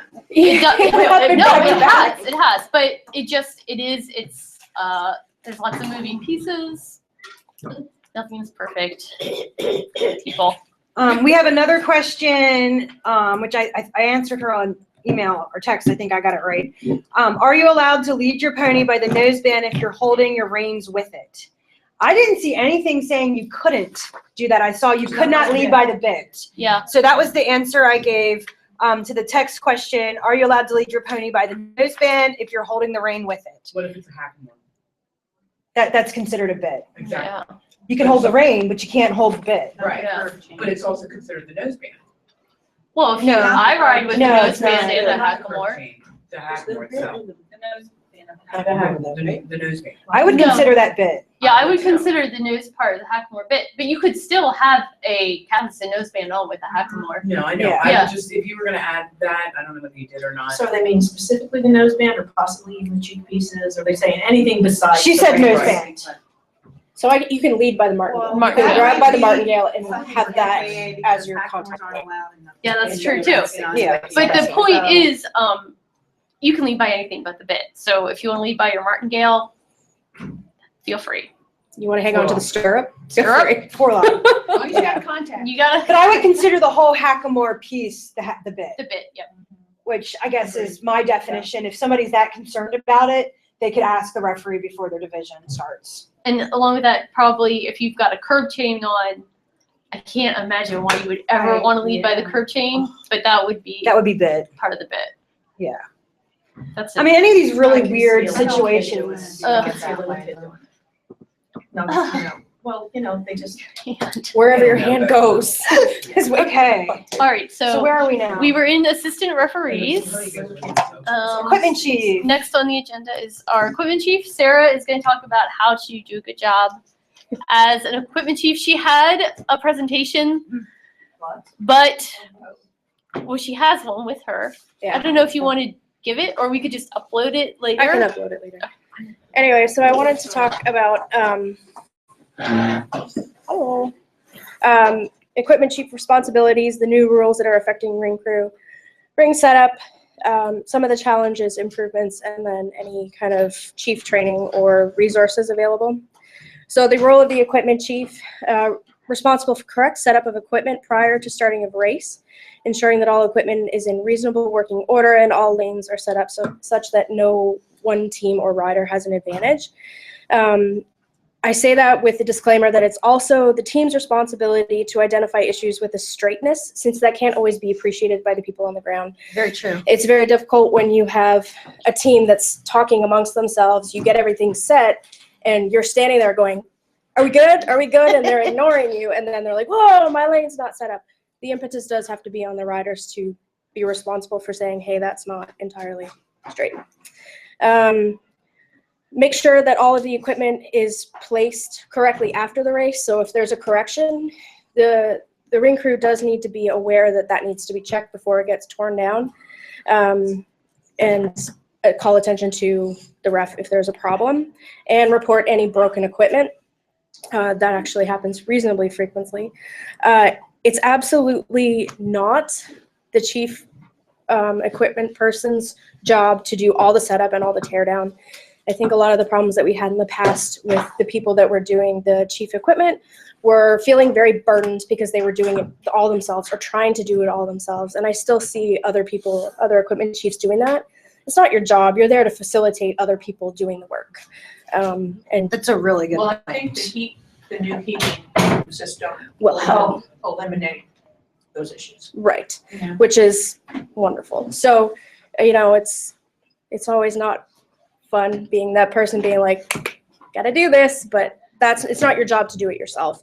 Don't feel burdened to do it all the time. So there are some new rules that change with regards to setup. So this means that the chief ring crew needs to make sure that those new changes are in order. For example, we discussed the, what's it called? And Patrick has to be set up correctly. The litter is going to be slightly different. I think we've been doing a really good job of making sure all the buckets face the right direction and all that good stuff. But there does need to be some, yes, Flag flyers. flag flyers. Is there a specific way that they are supposed to put those flags in the bucket? There- in the cone? There is, and I will defer to Mr. Stokes. I've always done it the way that he taught me to do it. They come out such that the first flag, or the flag that's on the far side of the lane, is going to come out cleanly, and then everything else kind of gets picked from there. When they are set up, when I do the setup, I have one person set it up, like make sure that they're all correct. Okay. So every lane is the same, so that even if there's a little, wiggle room, one cone's, a few centimeters off of where it should be, the flag should come out straight because the same person has set them. Do you set the flags in the corners or like north, south, east, west? We do diamonds. Okay. So up and down the lane. Okay, gotcha. Except in keyhole. In keyhole, they are straight going on the sort of side parts. Wait. I was asking about the flags. Yeah, Oh, the she was flags. saying about the foot. Oh, sorry. What about Oh. the flags? Oh, you were talking about the foot. I thought she cone. was asking about putting the flags in the cone. I was. and she We asked do. Oh, okay. So, yeah, we do. So they go protrude out into the lane, and then two go north south. Gotcha. Okay. So still diamond. And that. Still Still done. diamond. So east, west goes first, then north, south? I don't know. No, so it Which way goes which way? They could ride. It goes- South? south, South? east, East. east, Which way? north. Which way am I facing? Yes, flag is the first one to get thrown. Like if this Okay. is your lane and you're down here's A. So if you have your A line is here, It just has to do. your yeah. first, Who points? it goes towards, Point that way. Yeah. And lays backwards this way. yes, And then the next one? that way and points that way. Okay. And then Oh, the flag is So you're not away. doing opposite and opposite together? No. All four, okay. Right, so it's a circle. So you build on top of one another and And if you somehow the child manages to take the one you started with, they all go together. they do, but as long as we set them all up the same. It doesn't matter. Yeah, I just try to be fair. So I wanted to talk about ring setup. So currently equipment is provided by the people that are organizing it. So that means that we have MA 1 and 5, one set, and then at the Grange, something slightly different. And it always is set up. So that means that the poles are placed, the lines are drawn by somebody on the organizers committee. So huge thank you to Diane Hickok, Sharon Brown, Stacy Calhoun, Anita Vassallo, Patty Najee, and Krista for taking care of ring setup, because it's difficult, and I don't think a lot of people know how to do it. So Mr. George usually comes and does it for us. Yeah, I don't do does it. he? Okay, I have no idea how to do it. Mr. Stokes. It involves again. measuring. Yeah, it's so incredibly helpful. It's difficult, and it's nice to have that done. The advantages to having people do that is obviously the organizer knows the rings well. So if we're going to make an adjustment for the field, that's done. And the equipment that is going to be used has already been checked, because everyone is really diligent, and I know that Mitchell has cleaned equipment. We have a chart that we use every year Mhm. that has the numbers and the calculations and how far it's, because we were always figuring it out every year. So we just wrote it down and put it in an Excel spreadsheet, and if you need to adjust it for 4 or 5 or whatever. Okay. When we were at Blue Ridge, I just marked the fences. So Sharon has an Excel sheet that is available that helps do all the calculations for you. And then put little marks on the fences, and then you just measured across. Yeah. The thing is, from the beginning of the year to the end of the year, it's gone. I don't know what happens to that kind of paint. Well, shoot, they never used that ring. Our lines on the ground would stay over the So having maybe a clinic on how to set that up, or at least a quick run through of how to do that, to my mind, for anyone who's interested, that would be great. I can't do it.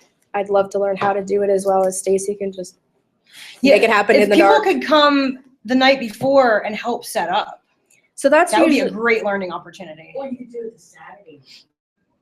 Well, it's already set up. They can come Well, and but help do set like it a up. clinic thing. just a Oh. quick, it shouldn't be Tutorial. super long. Yeah, a tutorial on how to do that and how to set the poles. We could make a video for our YouTube channel. We could. Yeah. Video for you, the YouTube channel. All right. Like after Saturday, okay. They do. So usually you have to reset Sunday morning. That would be good. Yeah. We should redo the lines. Well, that's the big thing. Because you still have to recalculate where the lines go. So having like post harrowing would be good. They take care of it. Mr. George Elf does it all. All right, so the disadvantages to the current way that we do our ring setup is it's obviously added work and details. So Sharon has to wear many, many hats. We can do it in an hour and a half, both rings. Sharon can do it in an hour and a half. Both rings. Both rings, superwoman. And only a few individuals really had those skills, and it would be nice if more of us could do it and appreciate it. If we do decide to change our equipment sourcing, we need to make sure that we clearly train and designate people to do this job, and account for people shipping in at different times and loading, unloading, and all that good stuff. Whoever gets session 1, heat 1 kind of gets screwed out of their blueberries, because you need to have a ton of foresight if you're first thing in the morning. Things get partially unpacked, but they don't get allocated. So as soon as the equipment chief shows up early that morning, you need to take all of your equipment and make sure it's at the right end of the ring. You need to make sure your mugs are in line with the correct poles, all that kind of good stuff. You generally need to find the rule book and unpack the rule book. A lot of people don't bother to read the rule book and then go, wait, where does this go? Where am I setting it up? But having a nice big rule book like they do at MA 1 and 5 is actually really kind of nice. Usually you have to harass people to fill up buckets of water and get all of that kind of good stuff done. So the major challenges as I see them is maintaining focus and motivating volunteers, as well as curbing social time. Nobody likes being the bad guy saying, hey, you know, teenagers and early 20s, stop talking and flirting and being friends and focus. Taking the phone away, I definitely have had to do it, and I don't enjoy doing it. There's a lot of directing saying, you know, stop, what are you doing next? You're gonna go here. So certainly getting people to be a little more engaged would be nice. I don't know how to do it shy of being a militant personnel doing that. Some races are notoriously difficult to set up. High-low, it's just tricky. I know it's a good race. They're tough to set up. Keyhole, it never gets set up right. It never gets set up like exactly the same. And of course, as agility aces can be challenging. Do you think, Sarah, it would be helpful if we like got for agility aces one of those things with the cutouts in it for the boards? You could. Yeah. Would that speed it up, do you think? I think it would make it Easier. potentially more consistent Yeah. if it were built correctly and designed correctly. Absolutely. I It mean, would be easier if you just got one extra bucket. Yeah. And then put the one there Yeah. and then mark off, Yeah. right, mark off, and then they just walk away with an extra bucket. I mean, that's where it was like, oh, do we put that in the center? Do we, put one in the center and then do your next ones right Yeah. after it, pull that, and then your next ones. And the same with keyhole. If we got like some kind of template, you Yeah, could put down. Yeah. So Claudia's suggestion was to make, I thought there was a jig. There was. it's nowhere to be found now. No, I think we have it. From but Curtis? nobody uses. Yeah. Curtis Shelley? Uses it. He has one for We have. For everything. Canadian. So Claudia's suggestion was that we get an extra stepping stone and just have an odd number of stepping stones, and then instead of trying to place it in the center and then build around it, you just put one in the center and you have an extra stepping stone. It's not the end of the world. And to get a template for keyhole, and apparently we have one. I've never seen it. I think it's really was awkward to use, if I remember. it's apparently I awkward think the to ring use or crew said they cumbersome. like just stepping out better for that one, and something Canadian. There's Canadian too. I have that template. I Right, don't so have one. templates for Canadian and keyhole would be useful, but we have just been sending them out. So again, you have to find one person that you trust to do that. Yeah. I think it would be good if we have, like something to measure Canadian after it gets set out, just one person running down and like making sure that everything's. Right, so the Good. suggestion was making sure that we have one person that makes sure the measurements are correct and the distance between the cones is correct. That would be good. Excuse me. As an equipment chief, the time commitment, like Krista mentioned, it can be very, very difficult. So balancing your needs, your pony's needs, finding time to have a bathroom break, and finding time to eat, particularly if you're in my situation, your situation, where you don't have a support network there. Yeah. It is tough. And there have been many times when I get really cranky because I haven't had water in hours. See, isn't that something that might be more than happy to be your mommy? And I would love a mommy to bring me water. because this is all overwhelming for me. I often do. Yeah, but I'm like, here, take my pony. this is overwhelming. I feel bad doing that. I usually ask the kid, take my That's something I can do. Yeah. And, I mean, I'm usually right here, but if I know we can work up a system where I can be the gopher for many people, or So I have my this is cooler Yeah. that I drag Yeah. with me, my cooler I have all filled and ready for you guys to have. Or even stand by, whatever you're doing, for you to run a little TV like. So yeah, anybody wants to volunteer to be my mommy next month? So we had some people volunteer to be moms and make sure that we are, those of us that are in the ring for an extended period of time, have access to food and water. Vest for the ring, why don't you get like pink vest? For the mom. Or designated mummies. Yeah, because So we're that, talking about getting designated but I mean, moms. that's what, Pink. how do you? Pink vests for designated moms. When we're out of seeing. I like that idea, actually. Wait, Sissy has a comment. Well, Shout we it out, always end Sissy. up with masters with the little kids doing equipment, and that's really, that's what I think wears out, because stuff Yeah. has to go where it has Yes. to go. And, Right. or you get caught with one division that you don't have help in. You get that short heat. Absolutely, and that's what Yeah. really does you in. And I don't know if this program's gonna fix that. Sure. So some of the major problems you're are still gonna having have- junior riders, Especially on Sunday. doing the you're equipment, final, they can you're be gonna have exhausting, intermediate. as well as having short heats or small heats where you don't have as many individuals present. Well, I'm there all day and every some years I'm getting tired of sitting by the table. You know, I fall off the chair eventually. We have got to stop people from going to other people's pony buckets. and Oh, yeah, letting we their do have to ponies stop drink that. out of other I'm people's guilty of buckets. that. So the concern was that we need to stop having ponies drink out of other people's buckets. If you're gonna bring water to the ring, bring it for your own pony. Don't let your pony drink out of other people's buckets, just for health and safety. There's just too much going on. I mean, I don't know if we can safeguard it. I'm very aware of biosecurity and I am so totally guilty of having done that. Last year at Nationals, I know I did it. Go ahead, Poe, drink out of any bucket you want. Yeah. Yeah. That's okay, you're recorded now. Yeah. Oh, No, yeah, I know. like, maybe, Well, I think part of it has to do with the water breaks, really hot weather. But I Part of think it we is did if the buckets out. a team was closest to wherever the water was located, they let their ponies drink.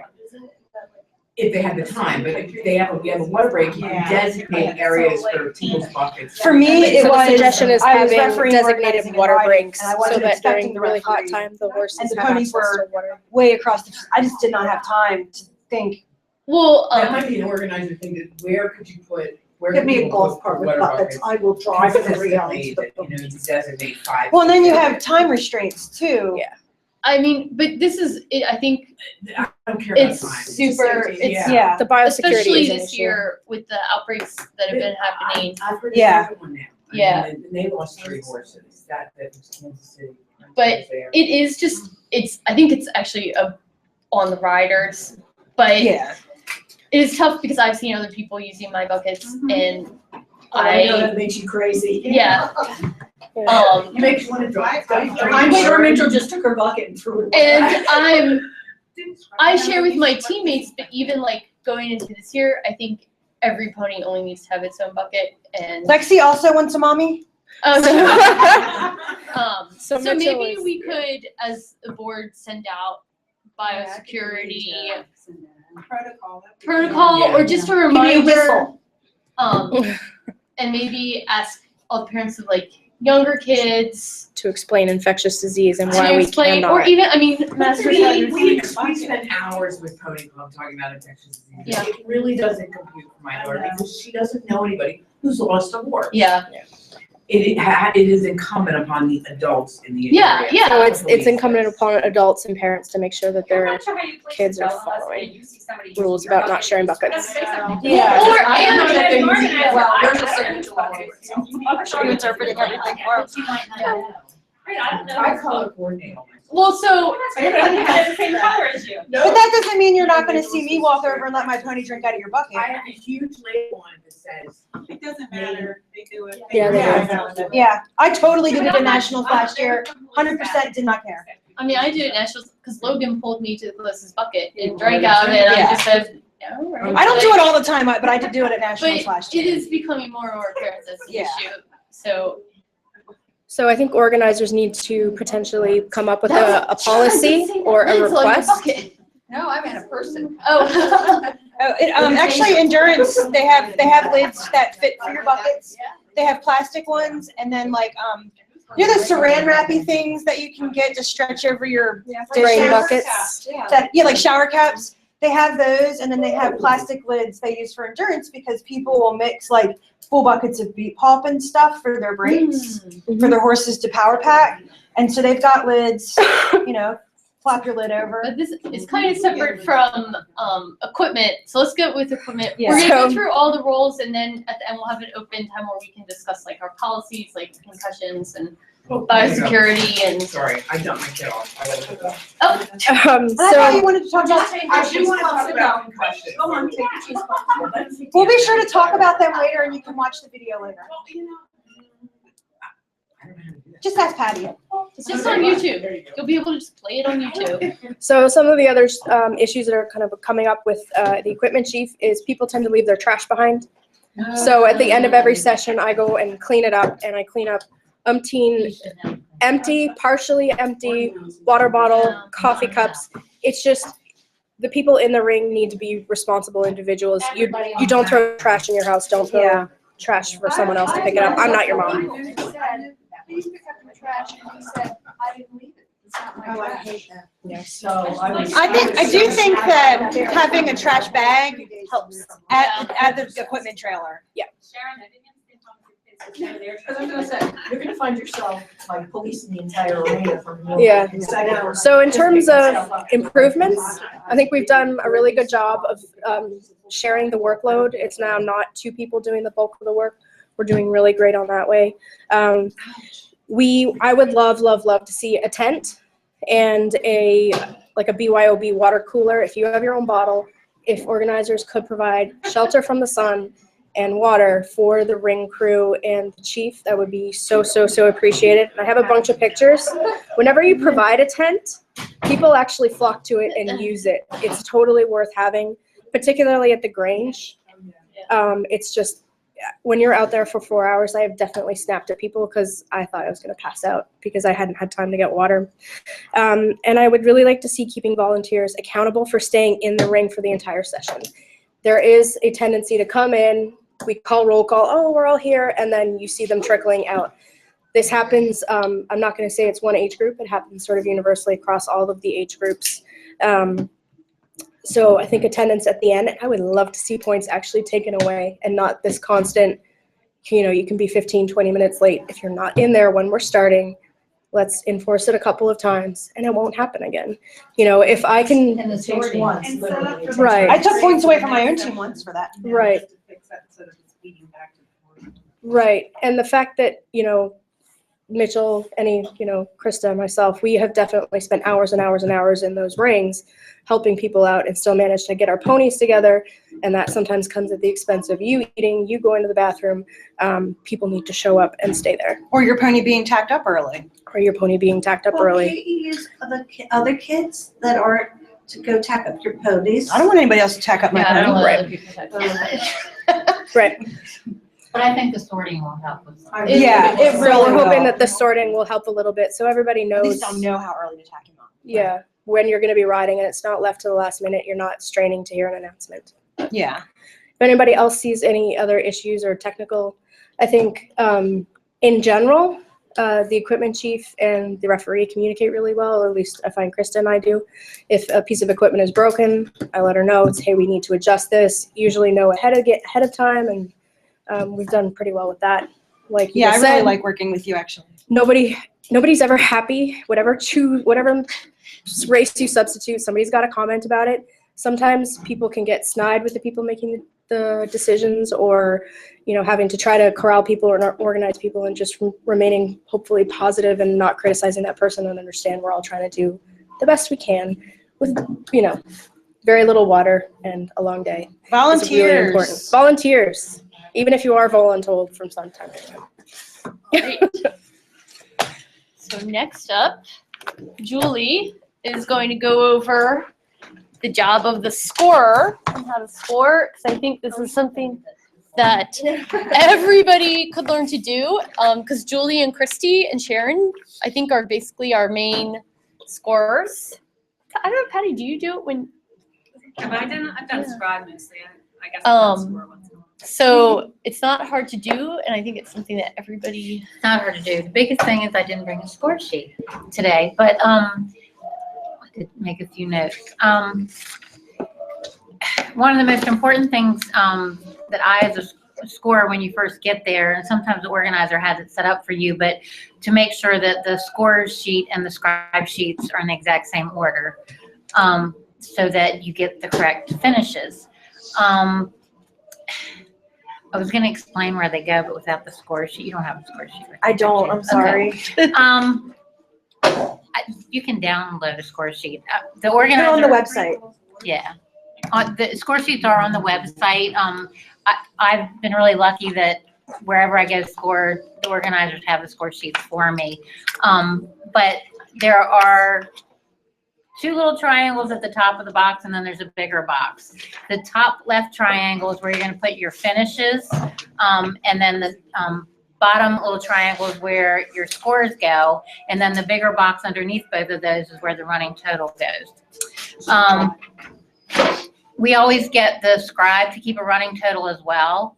And we had a little discussion about this earlier, but it's just good for double checking that the scores are accurate. We check them about every third race to make sure that the scribes scores and the scores match. And if they don't, then we have to go back and find out where they didn't match. Teams are awarded points, and I'm reading from the addendum, but I had this also in my notes. Teams are awarded points based on their finish in a race and the number of teams in the session. For example, in a session with 6 teams, the first place team, oh, there you go. Somebody drew one up. Did you do this, Sharon? Sharon drew that up. That's kind of what so your finishes go there, your points go there, and your running total goes in that box. So if there's 6 teams in a heat, first place team gets 6 points, second place gets 5, third gets 4th, and so on. I love this heat sorting, because then we're not going to have to decide or follow procedures of who goes in what heat, so we'll already know ahead of time. That's awesome. If there are uneven heats, if you have 6 teams in one heat and 5 teams in another heat, first place in either heat will get 6 points.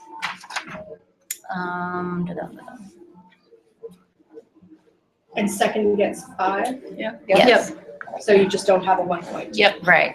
And in the shorter heat, you just won't have somebody getting 1 point. Oh, so here's a question. In the situation we were talking about before where somebody gets hurt, in that short heat, will they get 2 points? They wouldn't just get 1? They're getting last. They're just getting last place. Okay. Okay. So the scribe calls the finishes to the scorer, and they just go down the sheet. You would have, this would be one team, another team. So if this team got 3rd place, it'd be 3, 2, 1, whatever the score was. You don't say, well, Red Solo Cup you don't call the team names, you just go down calling the finishes. And then as a scorer, I always call it back to the scribe to make sure that I heard it correctly. And the scribe will read the finish. Oh, I said that. So the scribe should call the finishes back as soon as the chief referee okays the finish. So we can, if there's an announcer, if I'm the announcer or whatever, so we can try to let you know at the end of your race, because there was discussion about that earlier. So teams can hear the finish right after the race instead of too later, where then it may not be as easy to correct the finish if it needs to be corrected.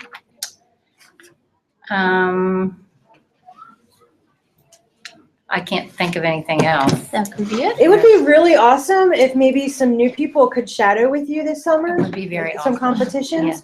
It's a long day up there. Yeah. Starting at 8 o'clock until sometimes 5 and 6, like you guys are out on the field. So it would be nice to have some. And we could really use some new trained bodies, and I'm sure you wouldn't mind some help. So. And I'll tell you also, for scribing, these young adults who are stepping up, Leah, Brett Bree, Mitchell, I don't know, you don't get to scribe because but just the younger people who are stepping up do a really good job. Good. And it really helps with the scores. So yeah, I would encourage, I think the young people could score too. Yeah. I mean, anybody could score if I can do it. So. Yeah, And- and does yeah, she and- has been scribing a lot. I've scored too. Oh, does she? I wanted to go back to the elimination thing, because one side was saying 1 point and another side was saying 2 points. I mean, if you have 6 teams, 5 teams, and the one that was it wouldn't be eliminated, the injury would get 2 points. Yeah, that's what Krista said. Okay. Yeah. They get last place. Yeah, I thought they would just get Whatever 1 last point, place but is. they Well, get last Yeah, place. if they were the short heat, they get. Yeah, they get 2 points. So, They could even potentially move up. since we're wanting the scribes to score, can we reflect that in the addendum on page 8? Yeah, or, I don't know if we, if we don't want to add it to addendum, maybe we could just put it in our policy document, but we could stick it in to the addendum too. Now, we've mentioned this policy document a few times. It's Juju, you're so pretty. Like the weather policy, all the documents that we had at the end of the rule book, things like the weather policy, those are all going in. Just angle it at my stomach, please. Those are all going into a policy manual because they don't need to be in the rule book. And Ellen Griffin is working on that, and right now all the documents, right now all the documents are available on the website, and she's just going to compile them into one like manual. All right, so the last piece of the agenda before like open discussion for all these different things, and we were going to go over everything for the policy document. It's just the scribe's job, and we've kind of covered that a lot. So the scribe sits with the finish, we don't call it the finish judge, with the line A, the person who's calling the finish, and the scribe's job is to take down the order of finish so that the judge doesn't have to take their eyes off the finish. So this is what the rule book reads for the scribe. They record the order of finish as it is called out, as well as eliminations and their reasons. So when a team is eliminated, they should get the reason for it from the chief referee. It says the scribe will relate this information to the scorer. The scribe is not a judge, so the scribe should not be making calls and does not draw attention to any infractions he or she may witness or make any judgments on the order of finish. And I think we have not been following that. I think the scribe often gets consulted on the order of finish and on infractions. And the scribe is not sitting on the A line. They're not sitting on the A line. So we need to be sure going forward that the scribe doesn't get consulted on that kind of thing. It's not their job. Plus, they should be looking at their thing. Now, one thing it doesn't say in here, but that I think it's good for the scribe to do before the finish starts. I don't know if everybody would agree with this, but I think it's helpful when the scribe calls a white hat has gone out. Yes. Because the finish judge is also, or the line A judge is watching that line for infractions, so they might miss that a hat's gone out and they're not prepared to call the finish. So if the scribe can say there's a hat band out, that's super, super helpful. The other thing scribes have been used for, at least last year, was to let the A-line judge know that the flag is down. Yeah. That was a good one. The A-line judge, if you're watching the line, you can't see that the referee is. Exactly. So then that would help to call like when the like jumping the line. Yeah. Right. Okay.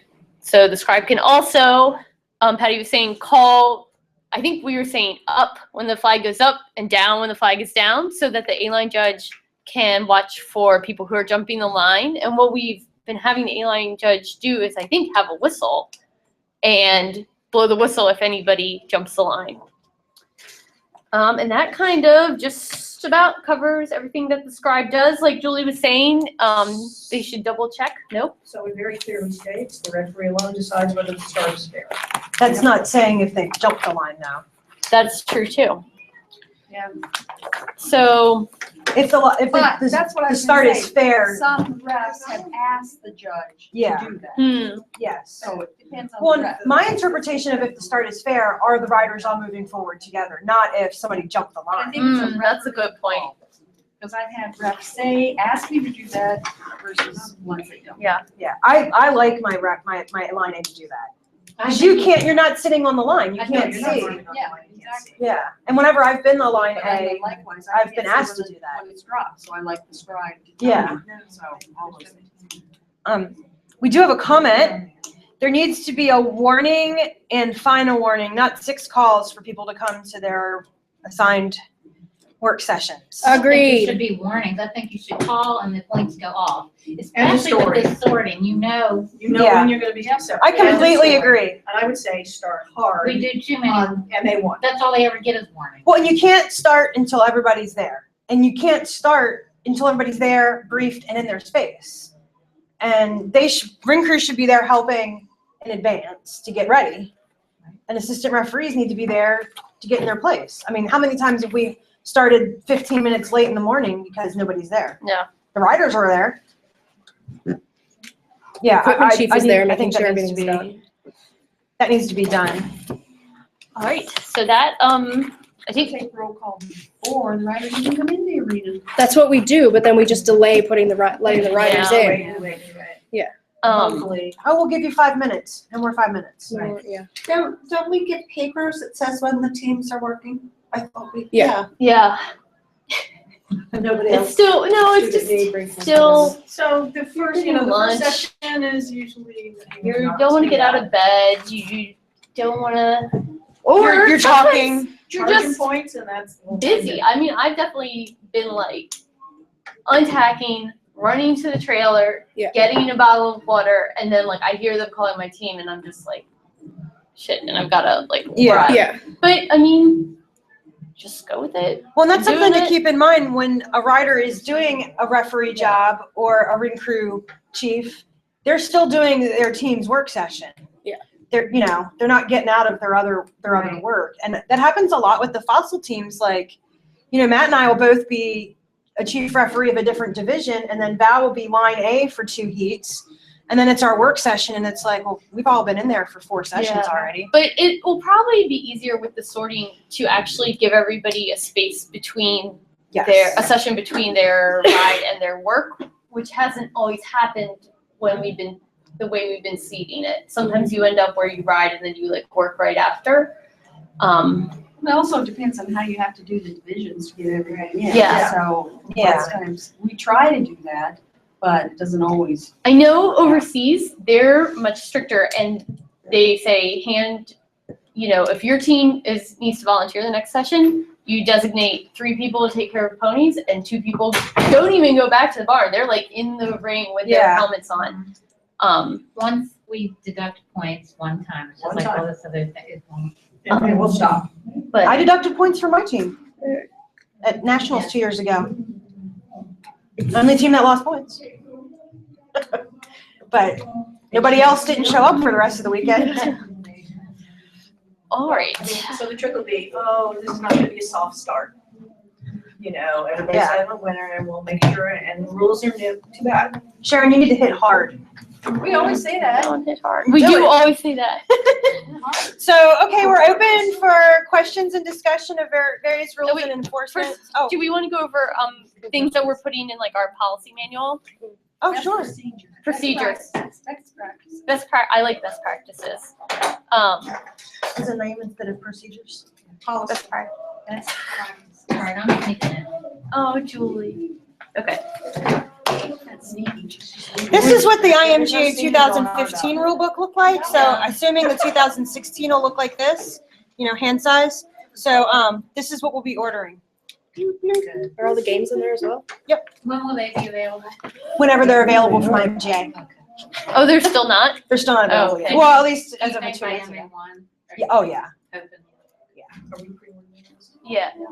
Did you guys order? Did you pre-order?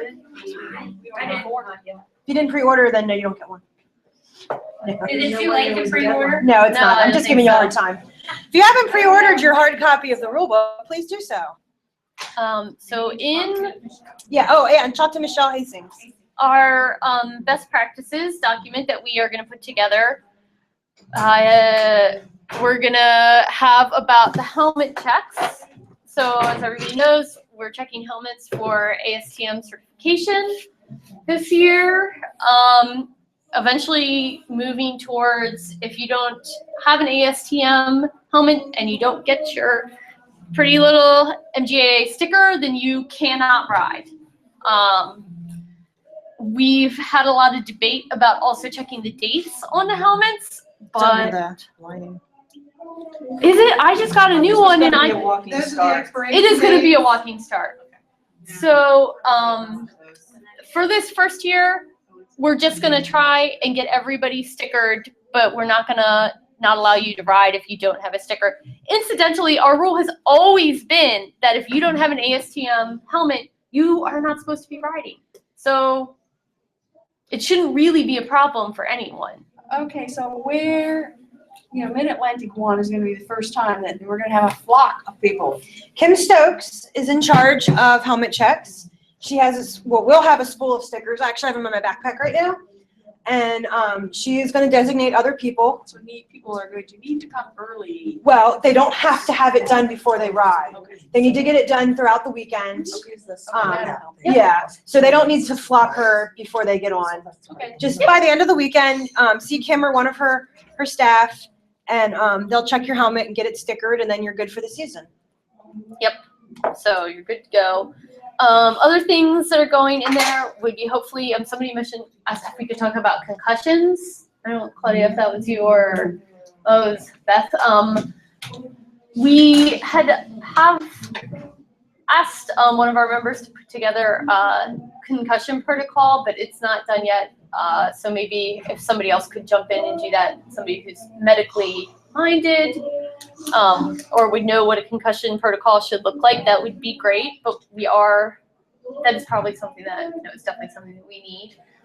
So that's going forward. I'm sure there's going to be lots of other things in there. We've got the weather. The weather. There's one about a checklist for organizers from 2012, I think. I can't think of what else is in there, but it's all on the website. Everything. All the stuff that got peeled away out of the rule book. Yeah. Yeah. So that's that. So if we're at like up at State College and we have some enormous thunderstorm, we just wait until it's over, or we're washed out? Oh, we would wait. What we've done so far is Wait it for out. Wait it out. Yeah. We've only had one that washed, and that was nationals a couple years ago. Oh God, yeah. Kind of shortened it, and then it just. May 3, we had to cancel Sunday. Oh yeah, yeah. Is that when the tents floated away? I think everything's We had to do that it was Mid-Atlantic one 1 year. Yeah, we've It poured canceled. rain. Yeah. There was a storm. We had a tornado at Nashville last year. Yeah, we weren't riding then though, so for dinner. yeah, we were just partying. I was sitting in the truck. Yeah. Everybody else was in the. Yeah, I got in the truck, yeah. I went and sat with some of the horses. I was freaking out. So, and then I guess one thing that one of our board members asked us to discuss would be use of the security box as a general question or like general discussion among referees, that not all the riders last year were really using it correctly. So as referees, and I think if we have one of our assistant referees stationed behind it, that will also help us keep an eye on that. People were either stopping before they went the whole way through the security box, or they were slowing to a walk immediately in the security box. So we need to watch that. Or they were this going year. back to their team across. all the Yes, other- or going back to their team across the thing. So that's definitely something we need to crack down on. Last year was our first year for the security box. We do need to be more careful. One thing that I saw that bothered me as a rider was people didn't use the whole thing, especially at like PG. They would go through it and then they'd like stop instead of moving the whole way forward. And it was crowded and everybody needed to like scooch up because it's tight. So I would say this year we can be more strict with, my pet peeve was people who would just like be moseying through it. Because if you're coming in hot, which is what it is for, I don't know why people are like walking. They probably shouldn't even be in If there. you enter Like, the box, you need to keep going. If you don't enter the box, you're good. so that was one of the, I think the major issues. Does anybody have any questions? Please text them 540-226-4902. Yeah.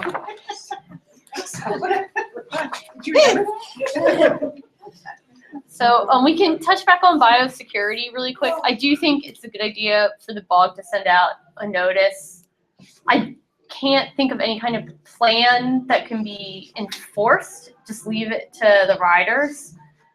I mean, I think bucket covers are honestly probably a good idea. I mean, you can get those Home Depot buckets with lids for like nothing. Yeah. I think it's becoming more and more of an issue, and it's It's serious. It is serious. It's not good. although we're stable right all together, I mean, you know. Yeah. It's still different than sharing a water bucket. Yeah. And I think that covers. Does anybody have anything else they wanted to address or talk about? I just got my horses their spring shots, and I said, give them everything because they leave the state, both of them do. And so we did, but now when we go to these other places, are we supposed to bring certificates or anything? Not unless it's requested.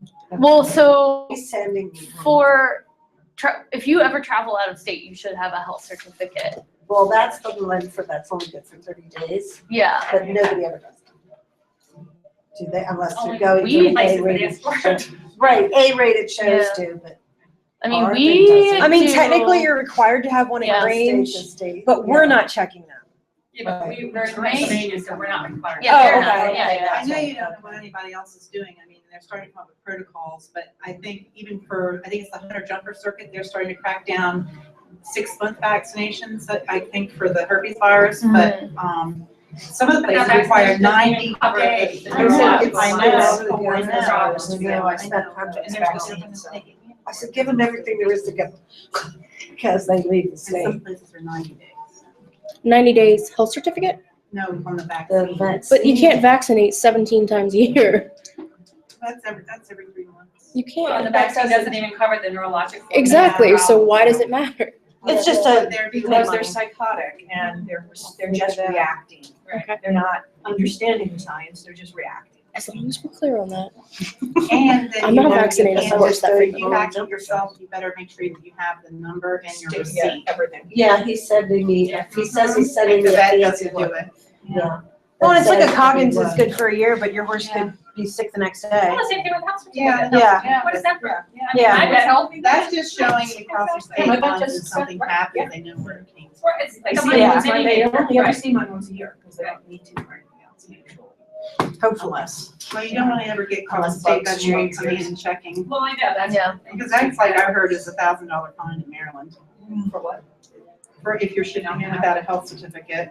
I don't know, I mean, that's. Just gonna have to ride away really fast. I'm from there.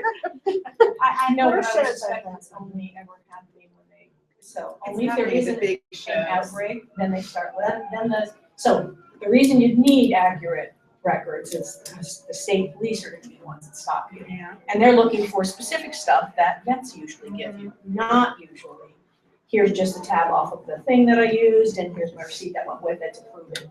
Wasn't you know, wasn't someone else. Really? No questions, guys? I know. Yeah, We only have this 3 is the viewers. first time That says I'm sending you a fancy certificate. Yeah. It tells you what every Exactly. shot and the number. I said, oh, good, because I. But we covered a lot We of did. stuff here. I think this was really good. Oh, and look, Very we're good. right on time. We're right on time. Oh my goodness, that never happens. Yeah, we can get margaritas. Margarita race. Oh my God, let's not get into that. Tequila makes me People got sick. really upset about that. We can, I have to okay, we go can home. say goodbye. Bye.